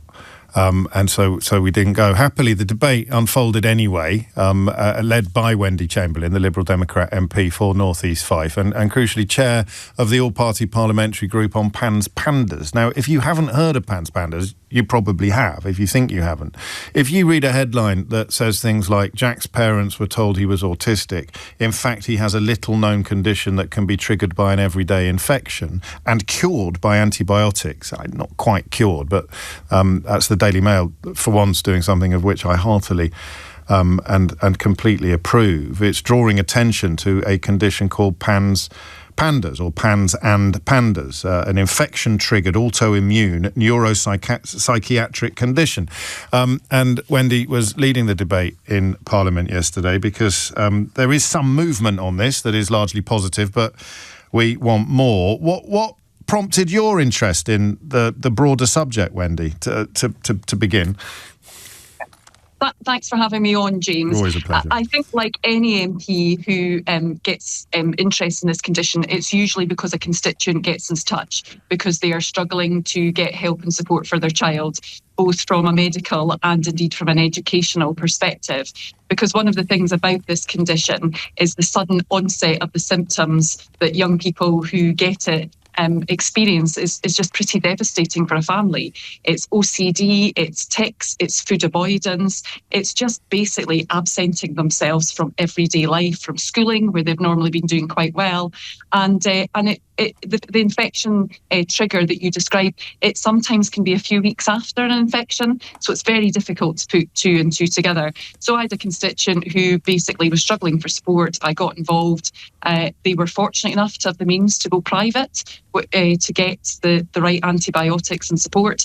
And that's very much the norm. And from my perspective, I just think of potentially those children who are undiagnosed with families who can't afford or support getting and paying for private support. And therefore, those families in their entirety are written off. When we talk about the crisis in mental health in young people, I do wonder if PANS is part of that picture. And it's just... It's described as a rare disease. I'm not convinced it's rare. I think it's more undiagnosed. Yeah, so I mean, my wife works in this field as a psychotherapist, and I think she would chime with that fear or suspicion, the idea that there will be a lot of families who are dealing with an almost overnight transformation of their child's behaviour with some conditions that present as mental health conditions like OCD, and then some physical symptoms like tics and spasms, but which may well have a completely physical explanation in terms of brain inflammation caused by the strep virus or by black mold or by Lyme's disease. There's so much work to be done on working out what it is, and it could be good news in a sense for families who are still baffled by what it was that caused such a complete turnaround in their child's conduct, their child's condition. there are guidelines coming, because when my wife first started working in the field, there was still a lot of resistance to it even existing. It's often the case if you've spent 10 years at medical school and then someone comes along and says, oh, here's something you've never heard of. A lot of doctors, not all, happily, but some doctors will push back against that and tell you to get back in your box. But the guidelines that are coming later this year, I think they're due in the autumn, they will hopefully change that part of the story. Yeah, that's very much what we're hoping. As I say, I got involved in 2022. I held a debate in the last Parliament where we got some positive response from the government, but progress has been really slow, and some of that, sadly, is due to some resistance within medical practitioners. Sometimes we talk about a postcode lottery often in terms of conditions, but sometimes it can be a GP lottery even within a practice. I've had another constituent where one GP will be supportive, the other GP will basically not, when they know a flare-up is happening and antibiotics are required. So it is really challenging. So it's about that guidance getting out as far as possible, about it being accepted by the medical community, and clearly we need to have a lot more research. Now, PANDAS, the charity that works with the APPG, they've been having to fundraise themselves for things like survey studies, etc. And given how I am concerned, and I think other MPs are, that this might be more widespread, it's difficult to understand why we aren't putting a priority on this when we took a look at children's well-being. So that was the point of the debate yesterday. You knew that the new guidance was coming in the autumn, but you wanted to focus the mind on these issues. Yeah, we wanted to ensure that we were continuing to hold the government's feet to the fire. It's the first time we've had the opportunity to properly get a response from the Labour government in relation to this, wanting to have that reassurance that they were addressing it. And for me, my colleague asked some specific questions around what engagement is happening across the devolved administrations, because it's from a Scottish Government and NHS perspective, we're seeing exactly the same challenges for families. The phrase that always resonates with me, and I know you used it in the House yesterday, is that parents are seeing their child disappear before their eyes. Did you get what you wanted yesterday in the House? I think we had cross-party support. One of the other Conservative MPs, Julian Lewis, was talking about the fact that actually that acceptance that it might be PANDAS and some antibiotics being prescribed might be the thing that stops it getting deep-seated. What we too often find is children go into that mental health wait times, and in that period, the OCD, the tics just embed themselves. Yeah. So it's much, much more difficult to unravel. Look, yes, we got positive noises from the government yesterday, but it's quite clear that we need to do more on this front. And one of the things that I've thought has been really important is hearing directly from the children themselves. So we actually a couple of months ago had the PANDAS Youth Board come into Parliament, engage directly with MPs. And one of them was very good because he did say to us, this group, we are the voters of the future, and we're going to be paying close attention in terms of what you do. But to hear that, parents talking about their children disappearing overnight, but how terrifying must this condition be for a child who from overnight goes to, being lively, outgoing, performing well academically, to basically cut off from their friends, family and the community around them. It must be dreadful. This is then a rare example of things getting better, I think.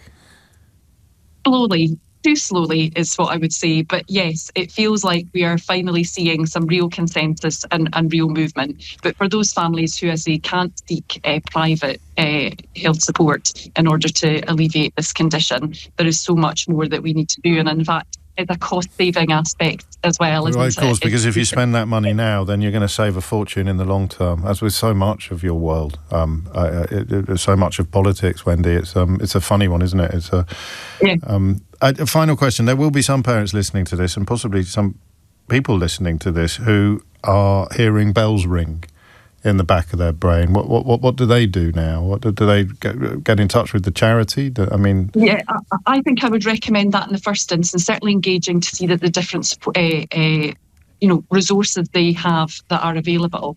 And indeed, get in touch with your MP. I mean, there was for all the yes, it was very hot yesterday, and it was a shame some of the families that we'd hoped to come along made the difficult decision not to.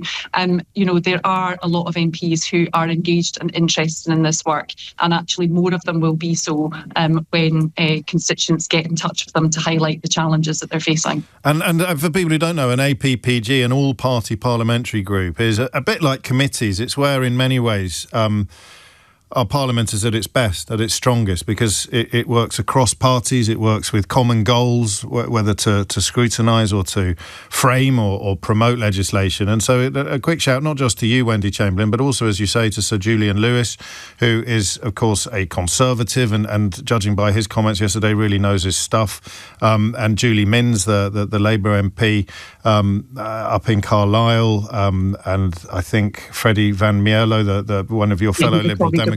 Yeah, I mean, they're really, really interesting to hear people talking about knowledge they have come to as a consequence of representing their constituents. It's a timely reminder that you do some good after all, you lot. We certainly try to do our best, and on this stuff where you can reach cross-party consensus, I think it's really easy to just think of politics as we come in and we sort of are completely blinkered and we don't engage with other parties.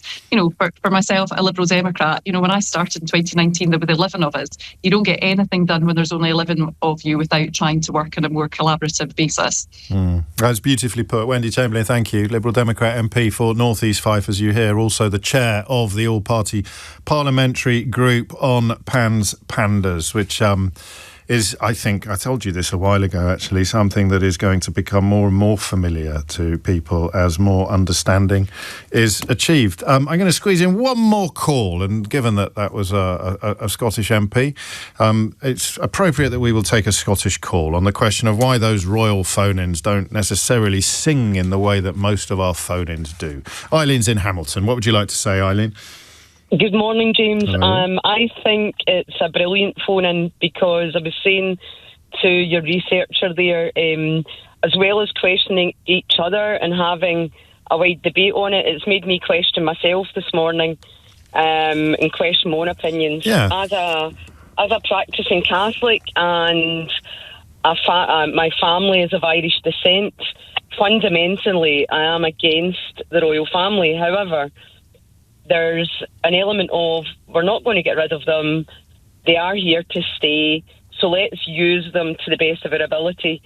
Dumfries House is a great example of where the royal family can benefit all parts of society and lean on social justice, which I'm very strong about, really passionate about. So let's use them more as a commodity rather than just saying, they're lovely. I think the King would agree with you on that. I think the King does see his role as being very much engaged with his subjects' lives. I don't like the word subjects any more than you do, but them's the breaks. That's how it works. And that's the King's Foundation, Dumfries House, which is, again, something about which very little is known. And I think Jess Phillips, do you know this? It's amazing. It's amazing. I think Jess Phillips said recently that the King's Foundation was pretty much the only charity in her constituency doing a certain type of work with young people, offering a kind of a place of sanctuary for young people. I could have got that wrong, though, so don't sue me if I have, I promise. I should add as well, they should be under more public, transparent scrutiny. So, for example, just putting it out there, a wee bit controversial, but if £12 million was paid to someone the former Queen's son didn't know, didn't meet, didn't whatever, if there was more scrutiny all those years ago, I firmly believe Virginia would still be alive. And those women would feel, and those victims would feel more believed and more credible in their accounts of what actually happened. And that ties in with what David was saying about the money and about it being all very well that we're learning about the tax today, but if we'd known that someone who is essentially a public figure was privately making the payment that you allude to, then maybe some alarm bells would have gone off and some scrutiny would have followed. And you remind us of all the different elements of the conversation that are fascinating, even if sometimes it feels as if the central element on the monarchy's existence or otherwise has lost its sting in recent years, as Sharik suggested, possibly almost deliberately. Well, okay, I stand corrected. I thought that was fascinating. Every call was good there. Not good enough to carry on for another hour, I don't think. I don't think the appetite is there. And there's a story I want to talk about that just again plays into one of my all-time favourite subjects, which is about education as an end in itself rather than a means to an end. James O'Brien on LBC. It is 5 minutes after 12. James writes, Rich, your response to that question about the Duchy of Lancaster was brilliant. I wonder how many people picked up on it. Enough, Richie. Enough people. Because you got it, and even if no one else did, that's my little gift to you. Keith got it as well. That's my little gift to you. If you've no idea what I'm talking about, you can listen back on the Global Player to the last hour of the programme and a nice little, I would estimate, early 80s Birmingham-based pop reference that I managed to squeeze into the conversation about the royal family that I was having with David. And it's good to know I'm not the only child involved in the programme today. Rich is with me every step of the way. I like this. I need to confess something to you. I think I've told you this before, but as I get older and as my children reach the relevant age to what I'm about to discuss, I think of it more and more. My university education was completely wasted on me. I mean, completely wasted. It was a waste of money and it was a waste of time. And that was entirely my fault. If I could go back now and spend 3 years, 4 if you include the year that I failed. I told you it was a waste of time. If I could go back now and spend 3 whole years of my life doing nothing but learning and reading and studying and listening, without any real other worries, all right, I'd hold down a job in the Union Bar or I'd be selling suits on Regent Street on Saturdays, but I didn't really have any other worries. My rent was paid, and this is, of course, in the days before tuition fees. God, what an absolute joy that was. And here's the thing. When I say that in those terms, you don't hear somebody describing a commodity. You don't even hear somebody describing something that has an immediate application in the workplace, do you? I wish I could spend 3 years reading and listening and learning. You know, you get to the end of the first week of your holiday and your relationship with books has changed because you can spend 2 or 3 hours reading one and you suddenly remember what it was like when you used to read like 8 books in the summer holidays or more sometimes. And that you just lose that as you get older. You're too busy, you're too easily distracted, even without the invention of smartphones. There was too much going on. And I used to be proud of my approach to my studies because I got a good degree and I got it by doing the same things that I did when I got a good A-level, a good set of A-level results. I did absolutely naff all for most of a year and then I spent a week cramming furiously and my brain was such that that was enough to get me over the wire. Of course, if I'd worked all year or if I'd crammed for a month, I'd have done even better. But I did well enough and I was proud of the fact that I didn't do much to get my results, whereas now I'm ashamed. Isn't that a strange thing? That in my early 20s, I'd be proud of the fact that I could get a good 2-1 from an excellent university without having done any work, except the year that I actually failed, which is a slightly different story. I'd kind of forgotten to give up one of my papers that I was entered for. And I was proud of that. I liked that kind of sense of, a bit like a kind of predictable right-wing newspaper pundit, boasting about how little work they did. I think I've seen Jeremy Clarkson doing something, and I like Jeremy Clarkson. For the record. Not as much as he likes me, but I do like Jeremy Clarkson. And now I'm just ashamed. Now, I don't think that I wasted my dad's money or my mum's money particularly because it wasn't built in that way, the higher education system. And I was self-funding for the repetition of the year that I failed. But I was... I'm ashamed now that I wasted that wonderful opportunity. I'm never going to get it again. I don't think. I did a course. I didn't tell you at the time, I don't think, because I thought you might laugh at me. I did a course earlier this year at the City Lit College in central London, which is largely adult. Well, it's entirely adult education. It's entirely voluntary. What do I mean by that? You can do anything there. I think you can do like ballet dancing and basket weaving, or you can do 19th century continental philosophy. It's one of the most wonderful places that I've discovered in London in the last few years. I've been here a long time now. There's not a lot left to discover. But you know what Dr. Johnson said? He who is tired of London is tired of life. But what I loved about this building was the fact that it was full of people who were generally older than me. I think there must be a very high incidence of retired people there, because you've got to be free in the day to go and do a course. There's more in the evening, but mine was in the day. So I suspect if I was going in the evening, there would have been younger people there, people who were still working and then going along in the evening to the higher education college. And what I loved about the place, the building, was the energy. The energy. There was people who were engaged with an educational environment in ways that actually were inspiring. People were not there to get a better job at the end of it. People were not there because they were on a conveyor belt from kindergarten and the next stage of that conveyor belt, because of their background and their class, was university. They certainly weren't there to faff about for 3 years and then cram in the final weeks and get a half-decent degree. They were there to learn for learning's sake. Isn't that an interesting phrase? To learn for learning's sake. Why are you studying that? Well, I want to get a job in that sector. Why are you studying that? Well, I think that it might. Why are you studying that? Because I just want to know stuff. I want to do it. Think about it in physical stuff. You go to a dance class, you're not expecting to become a prima ballerina. You go to a tap class, you're not expecting to be the next Ginger Rogers or the next Fred Astaire. You're just enjoying it. You do it purely for enjoyment. But an intellectual, an academic course, it used to be normal that we'd do it purely for enjoyment, that the education was an end in itself. Drama, all right, I've told you now. I did a drama course. I did a acting course. Quite good, actually.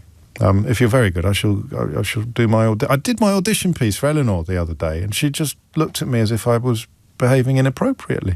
I thought you'd be more interested and excited by my adventures in drama classes at this stage of my life. Absolutely stone cold bored before I'd even drawn breath. It's a great monologue as well. You know, the one that Edmund gives about astrology, about how he would have been as I am. I would have been that I am had the maidenliest star in the firmament twinkled on my... Keith's fallen asleep. Keith's actually fallen asleep. Wake Keith up, will you? Eleanor did a degree in English and she's bored rigid by my King Lear monologue. Keith's actually fallen asleep.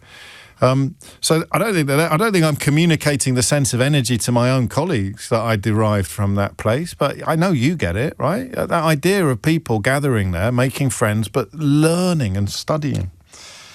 Which is why I find these stories so dispiriting. Young men studying arts and humanities are worse off on average if they go to university than classmates who do not. It's government data, median earnings, published yesterday. If you're in your mid-20s, then in the 2023 to 2024 tax year, particularly with arts degrees, the kids that went to university will be earning less than the kids who didn't. If you want to know, and this kind of tallies with the point I made about commoditisation, the biggest earners were those who studied economics at Cambridge University. So if you did economics at Cambridge, you'll be earning £105,000 a year on average within 5 years of graduating. The lowest ranked course and institution combination was Allied Health at the College of Integrated Chinese Medicine. I don't even know if they should publish this stuff. Is that a phone-in? Should they even be publishing this stuff? Do we have to turn every degree into a financial transaction? Because if you go to the City Lit College in London, those people there aren't calculating their enjoyment of that degree or the value, not doing degrees generally, but they're not calculating the value of that course by how much they will earn as a consequence of having done it. They're calculating the value of that course by how it makes them feel and what it does to them. And now we have government. Is this new? Have we always published government data on what the relationship is between a certain course and income? Have we? I don't remember this from when I was of that age. Graduates who had studied law, economics, business and management did better. Women earning between £6,200 and £13,200 more than their cohort, their contemporaries who didn't go to university. Men, slightly less, £2,600 to £11,000 more than their non-graduate peers. But the biggest gulf is between men who did arts degrees versus men who did no degree. And men who did arts degrees earn less than the men who did no degree. What's the question then? Young men studying arts and humanities degrees are worse off on average if they go to university than classmates who do not. The question is, are they really? Are they really? Are you someone who listened to me talking about wasting my time at university and thought, well, I'm glad I didn't? Are you that part? Well, I'm glad I didn't. I got loads out of doing my arts degree. What I didn't get was a qualification that's going to improve my earning potential. But the idea that I'm worse off than the lads who didn't go at all, goodness me, no. I discovered things that will be with me for the rest of my life, whether it's a poem or a novel or a picture, whatever it may be. The idea that a degree is to be discouraged because you won't earn more money as a consequence of having done it, that depresses me, actually. But I'm so out of the loop on this. I left university so long ago that my experiences are irrelevant. And I've got one daughter at university whose approach to her studies is so completely different from mine that I learn little from her, except what it would be like to be the kind of student who loves learning. I had these moments of loving it. I had these little moments of loving it, but never really got that sense of being there like I got when I was at the City Lit College, and everybody was just there because they wanted to be and they wanted to learn. So what do you get from an arts degree if not money? And of course, I don't want to confine this to people who have done a degree. I'm interested in why there is a growing sense that they're trying to disparage and denigrate the arts as an area of learning. You know, I have a big theory about fascism. I think that fascists hate the arts because the arts teach you empathy. The arts are one of the only ways in which you can imagine what it would be like to wear somebody else's shoes. You watch a play about a refugee, your attitude to refugees will change. You watch a play about a sportsman, perhaps. You watch a play about the England football team under Gareth Southgate, and your attitude to all of that will change. Your attitude to racism might change. Of course, the people most in need of the exposure to these kind of things are often the people least likely to experience it. That's why putting arts in schools is so important, getting to people when they're young. But I hate the way, was it Oscar Wilde who said a cynic is a man who knows the price of everything and the value of nothing? Sounds like Oscar Wilde. Let's leave it with Oscar.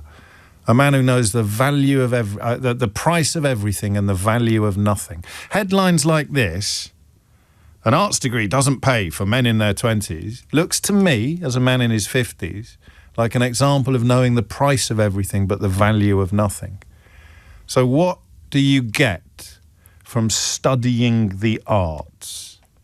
And I know you could come away now with 60 grand's worth of debt, which might make my position both romantic and ridiculous, but that's what the phones are for, to tell me, James, you've got to give your head a wobble. You're being romantic and ridiculous. An arts degree is not worth anything because of the amount of debt that I've come out with. But what do you get from studying the arts that people who've never studied the arts don't know? What is it that you get? 0345 6060 973 is the number that you need. And if you're older than me and you've studied later in life, I'd love to hear your answer to that question. When you're not there because of the conveyor belt, you're not there because it's Buggins' turn, you're there because you want to be. What do you get from studying the arts that has nothing to do with earning potential? Hit the numbers now, you will get through. 0345 6060 973. James O'Brien on LBC. It's a funny one, isn't it? Because all of that kind of highfalutin romantic theorising could be pointless and irrelevant and anachronistic and completely out of date because of student fees, because of tuition fees. I sit here and say to you, tell these people why it's worth doing an arts degree even though it doesn't improve your learning, and you can, I think, be forgiven for saying to me, shut up and sit down, James. That might have been true in 1991, but it's definitely not true in 2026. But I want to explore it, and I want to still get to the nub of the question of what you get out of it other than the money and other than the earning. Because it's quite, I mean, it is, do you understand why I find it depressing to see a list of degrees linked to earning power? I just genuinely don't know whether that's a new thing or not, but it wasn't. I went to the London School of Economics, where you're probably more conscious of the relationship between your qualification and your earning power, because so many of the students there go into the city and go into financial jobs. And even there, on the Bachelor of Science Economics faculty, even there, learning for learning's sake was kind of recognised and valued. But maybe the world has changed so much that what I'm saying, what I'm thinking, what I'm feeling begins to sound either ridiculous or out of date or both. But I really hope not. I really hope not. I really hope it is still worth having a conversation about why an arts degree in particular, because they are, in some sense, the least valuable in financial terms, is valuable for other reasons. Maureen's in Chichester. Maureen, what would you like to say? Well, I'm absolutely feel that I have an understanding that people who go to university straight from school or don't have any sort of early higher education, I would say, because I know what it feels like to be an adult that's uneducated, as well as an educated and highly educated, actually now, adult as well. So I get the difference between those two things, and can therefore value, if you like, education much better than if I'd either just gone straight to university or had never had the chance. Yes. So I get tell me about places. it. Tell me about what changes. Well, what changes? That you get to understand a world that you were completely confused about. Actually, because I'm in my 70s, I used to feel there must be something wrong with me, that I didn't understand these things. Everybody else seemed to understand them, but not me. What sort of things? Well, politics mostly. Okay. So an Open University social science degree was where I started off. So I didn't get all that lovely stuff that kids do when they go off to university, all that amazing sort of friendship-making thing. It was just an intensive education for me whilst I was bringing up my kids. And why did you want to do it? I always had that feeling that there was something out there that I didn't understand and I didn't get. Yeah. And even though I read, classic books and did stuff like that and pondered things, I always felt that, somehow I must be stupid if I don't get it. So education sort of helped with that, and then helped with a career. Then I went off and became a nurse therapist. But it would have had a value even if it hadn't had a career application, because what you've described is it's almost the core of you was changed by studying. Completely, James. That's absolutely what it is. I learned how to learn. That's so important. That's what kids get when they go to university. They learn how to learn. Just out of curiosity, why was it not a path available to you when you were sort of 18, 19? Oh, well, just because I'm nosy. Girls at that age, especially when you were educated in the East End of London, where there weren't the places for girls, was quite a barrier to females. And do you know where I'm coming from when I describe a sense of depression at seeing this chart of degrees linked to earning power? Yes, I absolutely do. And I hate the idea that kids have got to pay for that higher education as well. Yeah, but they do, so maybe this is a natural and an inevitable consequence of that. Well, thank you, Maureen. You put that beautifully. How quickly did you feel the change in you when you started studying, that learning to learn? How quickly did you become more intellectually secure or at least less insecure? I will say my absolute first tutorial was an amazing experience. I had a lovely chap called Mr. May, who had been a tutor at Oxford, I think. And I handed him my first essay and said, look, if this is no good, please just tell me and I won't waste anybody's time. And he came back with, no need to rewrite, Maureen. You're definitely one of my star students. Oh, Maureen. So, what a lovely moment.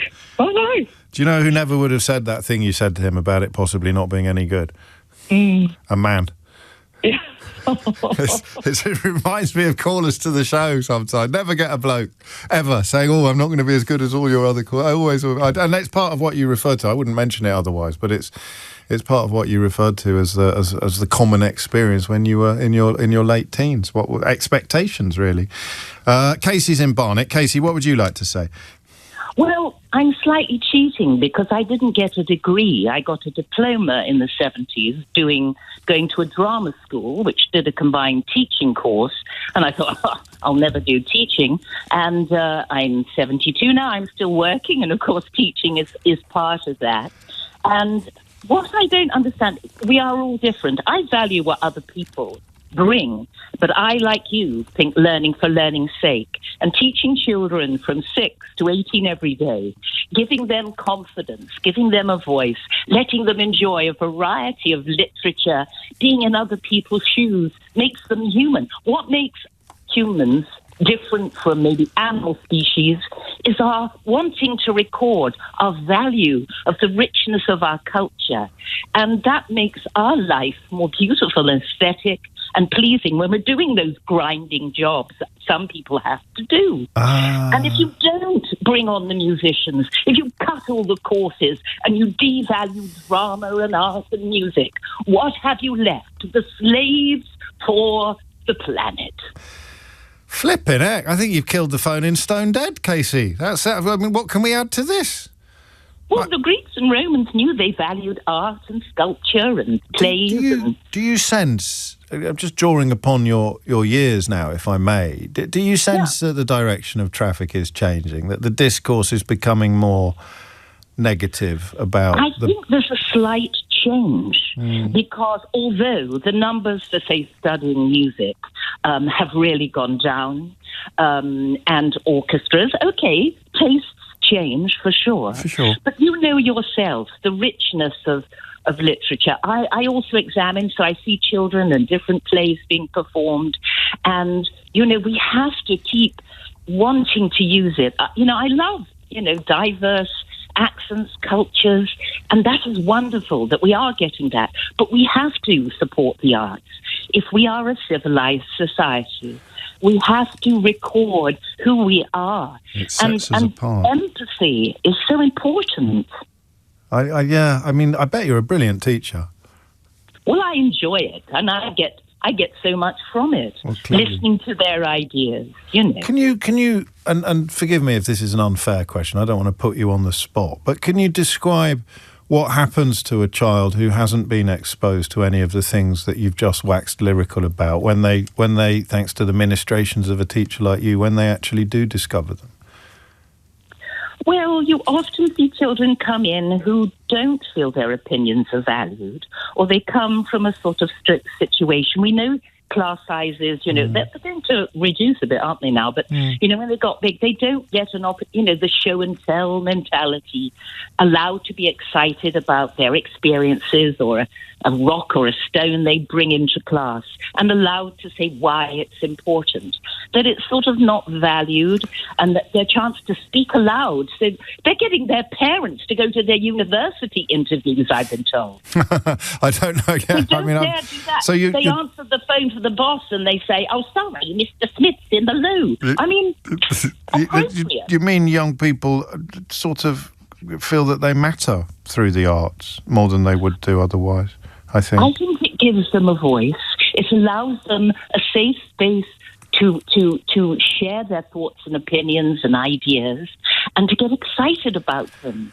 And yet I have to point out that we are all, three of us, the first two callers and me, are all of an age where the access to these things was, if not free, then in my case, a fraction of the cost of what it is now. And that doesn't in any way dilute the beauty of what you've said, but it possibly changes the relationship of that young person with the experience. I don't know. But coming away with £50,000-60,000 worth of debt, then it doesn't make anything you've said not true, but it possibly makes it harder to justify on the part of a young person. 12:31 is the time. Amelia Cox has your headlines. James O'Brien on LBC. 12:34 is the time. This story has been around for most of this week, but it hasn't received anything like the coverage that you might have expected. And so I'll just divert from our conversation about an arts degree for a moment, with your permission. A UN Commission of Inquiry says that Israel has deliberately targeted Palestinian children, resulting in genocide, crimes against humanity and war crimes in the Gaza Strip, as well as war crimes in the occupied West Bank. It alleges that Israeli authorities and security forces have deliberately carried out acts inflicting death and severe bodily and mental harm on hundreds of thousands of Palestinian children, and that those killings continued even after last October's ceasefire in Gaza. There are only really three responses to this story, aren't there? There is utter disgust and condemnation. There is, I presume, approval, or some sort of argument that, it's all very sad, but it's inevitable. Or there's denial. And those final two categories are often, sometimes quite hard to tell apart. Because you will remember when the Israeli government that utterly rejects this report, calling it a libelous sham, they used to say the same about the figures coming out of Gaza. They used to say you can't trust those, and people would come on the radio show and say, you can't trust those figures, they're from the Hamas-run health ministry. But of course, as we often say on this programme, some things are not opinion, some things are just counting. And eventually the official figures would have to be, well, I don't say they would have to be, but you would find it very difficult not to acknowledge the official figures because they kept the names, they kept a record of all the names. And they did, again, in a story that was criminally underreported. The Israeli government eventually accepted that the figures that had been put out from Gaza were on the money, as it were. 73,035 is the bare minimum number of people killed in those Israeli attacks, and that includes 21,280 children.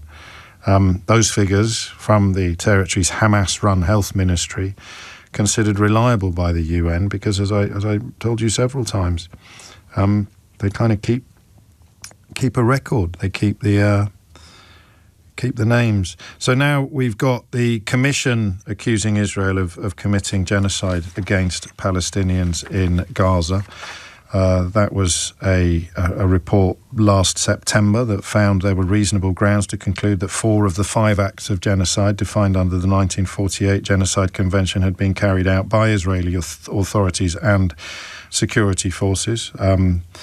Again, the government in Israel called it distorted and false, but it is, I suppose, inevitable that people who denied what was going on are now ignoring the evidence that it was going on, which is why perhaps some people are not drawing attention to these stories and these reports and these findings that include, of course, humanitarian organisations in Israel and beyond. But it's the targeting of children in Gaza directly by shooting at their vital organs using precision weapons such as quadcopter drones and snipers, and by using high-impact weapons in strikes on residential buildings, schools and displacement camps crowded with children that this report focuses on.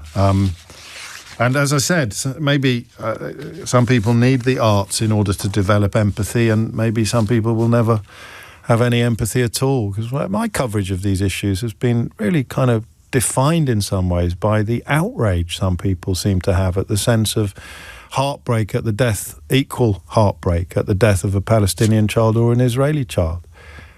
Because, of course, the Palestinians, or at least Hamas, were also guilty of war crimes and other grave violations of international law on the 7th of October 2023. If you're normal, you find it easy to acknowledge both of those things. And of course, inevitably, you count. But only, I guess, if you're normal. 12:39 is the time. Back to the conversation about the arts. And I suppose I should apologise for the fact that I didn't share that with you sooner. I just presumed it would get a slightly higher status on the national news agenda. But hey-ho, here we are. Paul's in Coventry. Back to the arts and their value. Paul, what would you like to say? Hi, James. Nice to speak to you. Likewise. So I am in my 30s and I studied contemporary theatre and performance at uni. And I completely agree with you in that there's so much more to the world than just finances. Yes, but you have come out with a large amount of debt, of course. Yeah, and I'm still not rich. No. I'm still not financially rich. But I think my perspective of it is that you can be miserable in the highest paying jobs in the world. True. And so for me, I get a lot more worth out of what I learn about people through my job. So if I could just explain briefly one of my projects that take your time. kind of brought about. I run a project called the Museum of Me, which essentially plonks a museum structure in a community space and then works with 10 residents of that area, and every day it becomes a museum of a different resident. Wow. And it gets to share human stories, and we have an opening ceremony where the community can come along and have a drinks and canapes reception and meet somebody of their community. And I've been doing it just a couple of months ago, kind of did it in Solihull, and it was with the newly arrived members that have come to Solihull over the past few years. That included Ukrainians, that included Hong Kongers, that included people who put up Ukrainian families. Right. And just what you learn about them and what you get to share about them, and seeing kind of the environment around them, really taking pride that they're part of Solihull and that they're part of us, is to me so much more meaningful than getting 105k in 5 years. Was this your own idea? Yeah. That's fantastic. Yeah, what a wonderful idea. Thanks. You are Paul O'Donnell. And Paul O'Donnell, yeah. I'm just looking you up. I'd not heard of that before, but there's loads here. That's really, really impressive. And we told the story of an 8-year-old person who came over from Hong Kong when he was 3 and now lives in Solihull. It's very cheeky, very playful. And it's just, I think the arts is really good at kind of breaking that division that we're all feeling in the world at this moment in time, because when you apply it to a person and you see Jan or you see Sandra or you see whoever it is, you read what actually is going on behind this and how they've got to the point they are at this moment in time. That's where I feel like the power, particularly in the world at the moment, that's where the real power and value of arts is. That isn't financial, it's personal, it's community, it's bringing people together, it's connecting. You are. I love this tagline that you have on your website. You are worthy of a museum, and that, of course, means everybody is worthy of a museum. Because every subject is a story. Yeah, and every person's individual story, I feel, is universal. And what we really love, and literally every single person we've done a museum about has said to us, I don't know why you picked me. There's nothing interesting about me. And then you ask 2 more questions. We had a really great interaction in Charlesmore, which is my home patch, where we did the museum, and the local radio were there interviewing people. Yeah. And a woman kind of went, I was thinking about applying to be a museum star for this, but I didn't think there was anything interesting about me. And then 2 questions later, it turns out that she and her sister were the first conjoined twins to be separated in the UK. Are you serious? Yeah. That's incredible. How do you pick people then? So people apply, do they? It's a bit different every time. Okay. So we're going to do it because we're based in Coventry. Organisation area. Still of Coventry. But we've just been promoted to Premier League, and so we're doing it. We're going to be doing it later on in the year when the season starts again, with football fans who stick to the team through thick and thin. Oh, I love it. I love it. Where did you get the idea from? My arts degree, maybe. Just while you were studying, you just came up with this idea of recognising... My degree was in contemporary theatre and performance, so it's a little bit different. But it taught me, the skill it taught me was that there's a future beyond this present. Like, what is next for arts? What is next for theatre? What is next for the world? What do they need? And so it's built in me kind of a way of going, okay, somebody else is doing that. How do I do something different? Or lovely story. What a brilliant thing. And a word, if you would, on your background, because I got one text, I've lost it now, saying that this was a conversation confined to people of privilege, which I thought was a bit unfair. What was that, sorry? A word on your background, because I got one critical text before you came on saying that this was a conversation confined exclusively to privileged people, and that people who weren't privileged would not recognise all of the things that we were describing. As in relation to the art? I think they meant private education. I just wondered what your background was. I mean, for the first 5 years of my life, I would say I was in a quite working class background, not particularly deprived at any point in my life, but I have moved into kind of a middle class after that, into a middle class kind of environment, I'd say. But I live with diabetes. I live with I'm a homosexual. So there's lots of different ways to decipher what privilege means. And that's a very true point. And I'm pretty sure that text would not have included you in that criticism. And it was a reasonable point that was made. I just wanted to pick up on it. I love this. So you just Google Museum of Me to find out more about the work that Paul and his colleagues do. That's absolutely gorgeous. And then every subject has a picture that you can click on and find out more about them. Because that's so true, isn't it? I'd never ever thought of that. That every person is a story. It's 12:45. James O'Brien on LBC. Bit cheeky this, but I'm going to play you two clips from Full Disclosure this week because they're relevant to the phone-in that we're having, and because I've told you quite a lot about the subject of this week's interview, Beban Kidron, or Baroness Kidron to you, sort of best known for her filmmaking. She made the film of Jeanette Winterson's Oranges Are Not the Only Fruit. She's got an extraordinary CV. Actually, all sorts of films. Tu Wong Fu, Thanks for Everything, Julie Newmar, you probably remember that, starring Wesley Snipes and Patrick Swayze. That's after she moved to Hollywood, something that she talks about. She directed the second Bridget Jones film with, you know who's in that, Renée Zellweger, Colin Firth and Hugh Grant, loads of stuff. Just loads of stuff. And then she set up the Kids Film Club, which is relevant to what we're talking about today, an educational charity that sets up after-school film clubs in England and Wales, free to all state and primary secondary schools. Gordon Brown heavily involved in that when he was Chancellor. But I told you about her yesterday, if you weren't already familiar with her, because she made a film in 2013 called In Real Life, which looked at teenagers and their relationship with the internet, and her life changed direction at that point. She made another film or two subsequently, but she's dedicated most of her energies since then to campaigning for action on children's access to and use of social media. I mentioned to you yesterday that she must be, and the first question I asked her during the interview was about how the rest of the world has finally caught up with her, because she's been in this space since 2013. And one of the things she was most interesting on was relevant to what we were talking about in the first hour.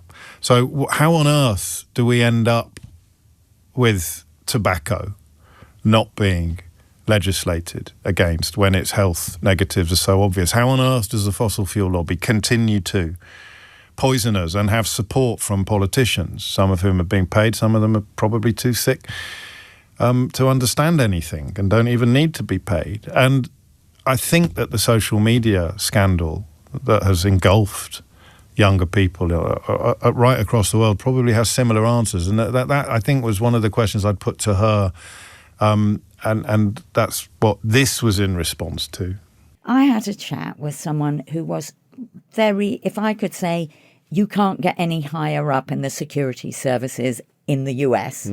And they were saying to me, that they were looking at a piece of research. They were looking at why government does. I had a chat with someone who was very, if I could say, you can't get any higher up in the security services in the US. In America, and they were saying to me, that they were looking at a piece of research. They were looking at why government doesn't work. Of their area, Kentucky, California, Mm. New York.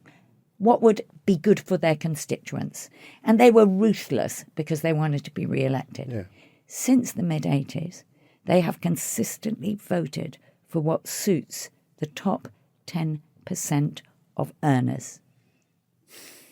Democracy is no longer representative. It is bought. Yeah? These guys are trying to get in power and stay in power. They are not seeking to represent us. And when people look at their own choices, I ask them to look at that, right? And I'm going to say something so outlandish, which is, I don't care anymore. Yeah. Whether they're left, right, or in the middle. I get that. Yeah? Yeah. What I want to know is, are they independent? Are they for me? Yeah? And I don't mean me in a tiny way. I mean me in my neighborhood. Yeah? And that is what it is. And so I think the answer to your question is we've been bullied and a combination of bullied into distraction. So we're all worrying about the wrong thing. Yeah. We're all sort of just busy scrolling and worrying about how thin we are. And at the same time, the people who are supposed to represent us have given up that job and they're representing the other guys. And in that toxic mess comes through 5 companies that seek to rule the world. Literally. Of course, I suppose, listening back to that, because I conducted the interview a couple of weeks ago, listening back to that, I suppose, if you are not happy with the amount of priority being given to the interests of the richest people in the world by the electorate, then you could just give £5 million to a politician in the hope that the scales would be tipped even further away from ordinary people. Just thinking out loud. She'll get onto the subject of the tech itself shortly, but I want to squeeze in 1 or 2 more calls before then on the question of the actual value of an arts degree rather than the price of it. Matthew's in Bexley Heath. Matthew, what would you like to say? Well, I'm doing a physics degree at the moment, and I'll be quite honest, is that the most value I get from my degree is not even the very sciencey sort of things. It's quite a lot of the very interdisciplinary modules and the other sort of things I learnt in uni, and looking at my friends who did sociology and all these more political degrees and more liberal arts degrees, there's immense value that you can get from just being able to grapple with the sort of ideas they learn in the course. And I do have a little bit of jealousy, I'll be honest. Oh, how interesting. And yet your degree is probably more financially beneficial when you graduate. Yeah, that's why I picked it to begin with. Fair play. You're describing swings and roundabouts, aren't you? In a way, it's the trade-off you get will hopefully be financial, but you sense when you look at some of your peers that you're losing something as well, or you're not accessing something as well. Yeah, I think as well, as time goes, and also with the overlooming presence of just kind of AI and also how it's used in media and just kind of information like that. I've got my opinion. Yes, of course. Well, you're obviously not shy of critical thinking either. But just give me a quick sentence on what it is you think they get that you don't. I'm trying my hardest to get to their sort of understanding, because I've been trying to supplement myself with some reading and all that sort of stuff. But when you do a degree, you spend an immense amount of time doing these sort of activities and tasks, and the amount of research that goes into, even for my lab reports, I've spent an ungodly amount of time. University, they force you to spend a large amount of time on these very important activities. Yeah, and space. I mean, this is, I don't want to sound all sort of like an old beard, a grey beard, but you think you're struggling to find space and time now. Wait until you're my age. But I know what you mean. I do know what you mean. And I would say in full patronising old git mode, I would say that if you're even thinking like this, then you're okay. If you're even aware of what it is that you think that you're not getting, you're probably getting it. You're certainly aware of its value, which means you're okay. The people I would worry about most are the people that Oscar Wilde was talking about when he described knowing the price of everything and the value of nothing. At least I think it was Oscar Wilde. I haven't checked. I know that it was Debunking that I was talking to, for full disclosure, this week, because I've checked, and I'm always slightly gratified by how many of you have already listened to it by the time I come to plug it, because it drops early morning on Fridays, and I can tell you now that this has already garnered an awful lot of approval from people who've listened already. She's a magnificent woman. She's a fascinating person, and her life has been dedicated latterly to dealing with precisely the social media and technology issues that the rest of the world has finally woken up to, and here she is on that subject. The most is when a minister comes to the dispatch box and says, we couldn't possibly have anticipated, or we don't know enough, or we have to see how this rolls out. And I go, no, we don't. We understand. We've known for a long time. It's political. It's not practical. Stop pretending it's practical. And so actually, I really welcome this moment. I really celebrate the moment.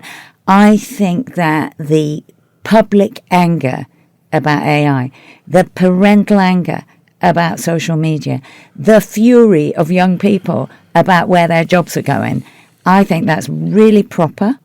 It's really important. And I would say right from the get-go, that's where my book ends up. It says we have to take democratic control back. And you know what, guys? That means you who are listening, not people like me who have this privileged place in Parliament. So I say bring it on. But you have been warning about the dangers that are now in the papers every single day for well over a decade. I have. Yes. I have. I walked into my kitchen. 2012 was the moment when a smartphone became the price point that an adult might give one to a child. I walked into my kitchen and there were 4 15-year-old girls not talking. And I just thought, why aren't they talking? I mean, I've never seen 4 15-year-old girls not talking. And then I realised they were looking at the phone. And I had this thought, it just popped in my mind. And I thought, oh, I wonder what it's going to be like to grow up here, like in my kitchen here, and there. And then I went, where is there? And that idea that there was another there at the end of the phone that I didn't know what it was, that changed my life. And that interview could change yours, actually. It's that good. Absolutely fascinating. Beban Kidron on Full Disclosure this week. That is it from me for today, and indeed for the next 2 weeks. I will be back, I promise, all being well. But if you're going to miss me, then obviously the Global Player contains all of our shows going back a fair old distance. LBC app, similarly, and there's an archive of Full Disclosures and Mystery Hours and the Daily Show as well. You can listen to all of those, and James O'Brien Daily, the best bits of this show every day. So do download that. It's free from your app store now. Ben Kentish is in for Tom Swarbrick at 4 o'clock today, but now it's time for Sheila Fogarty. Thank you. James O'Brien on LBC.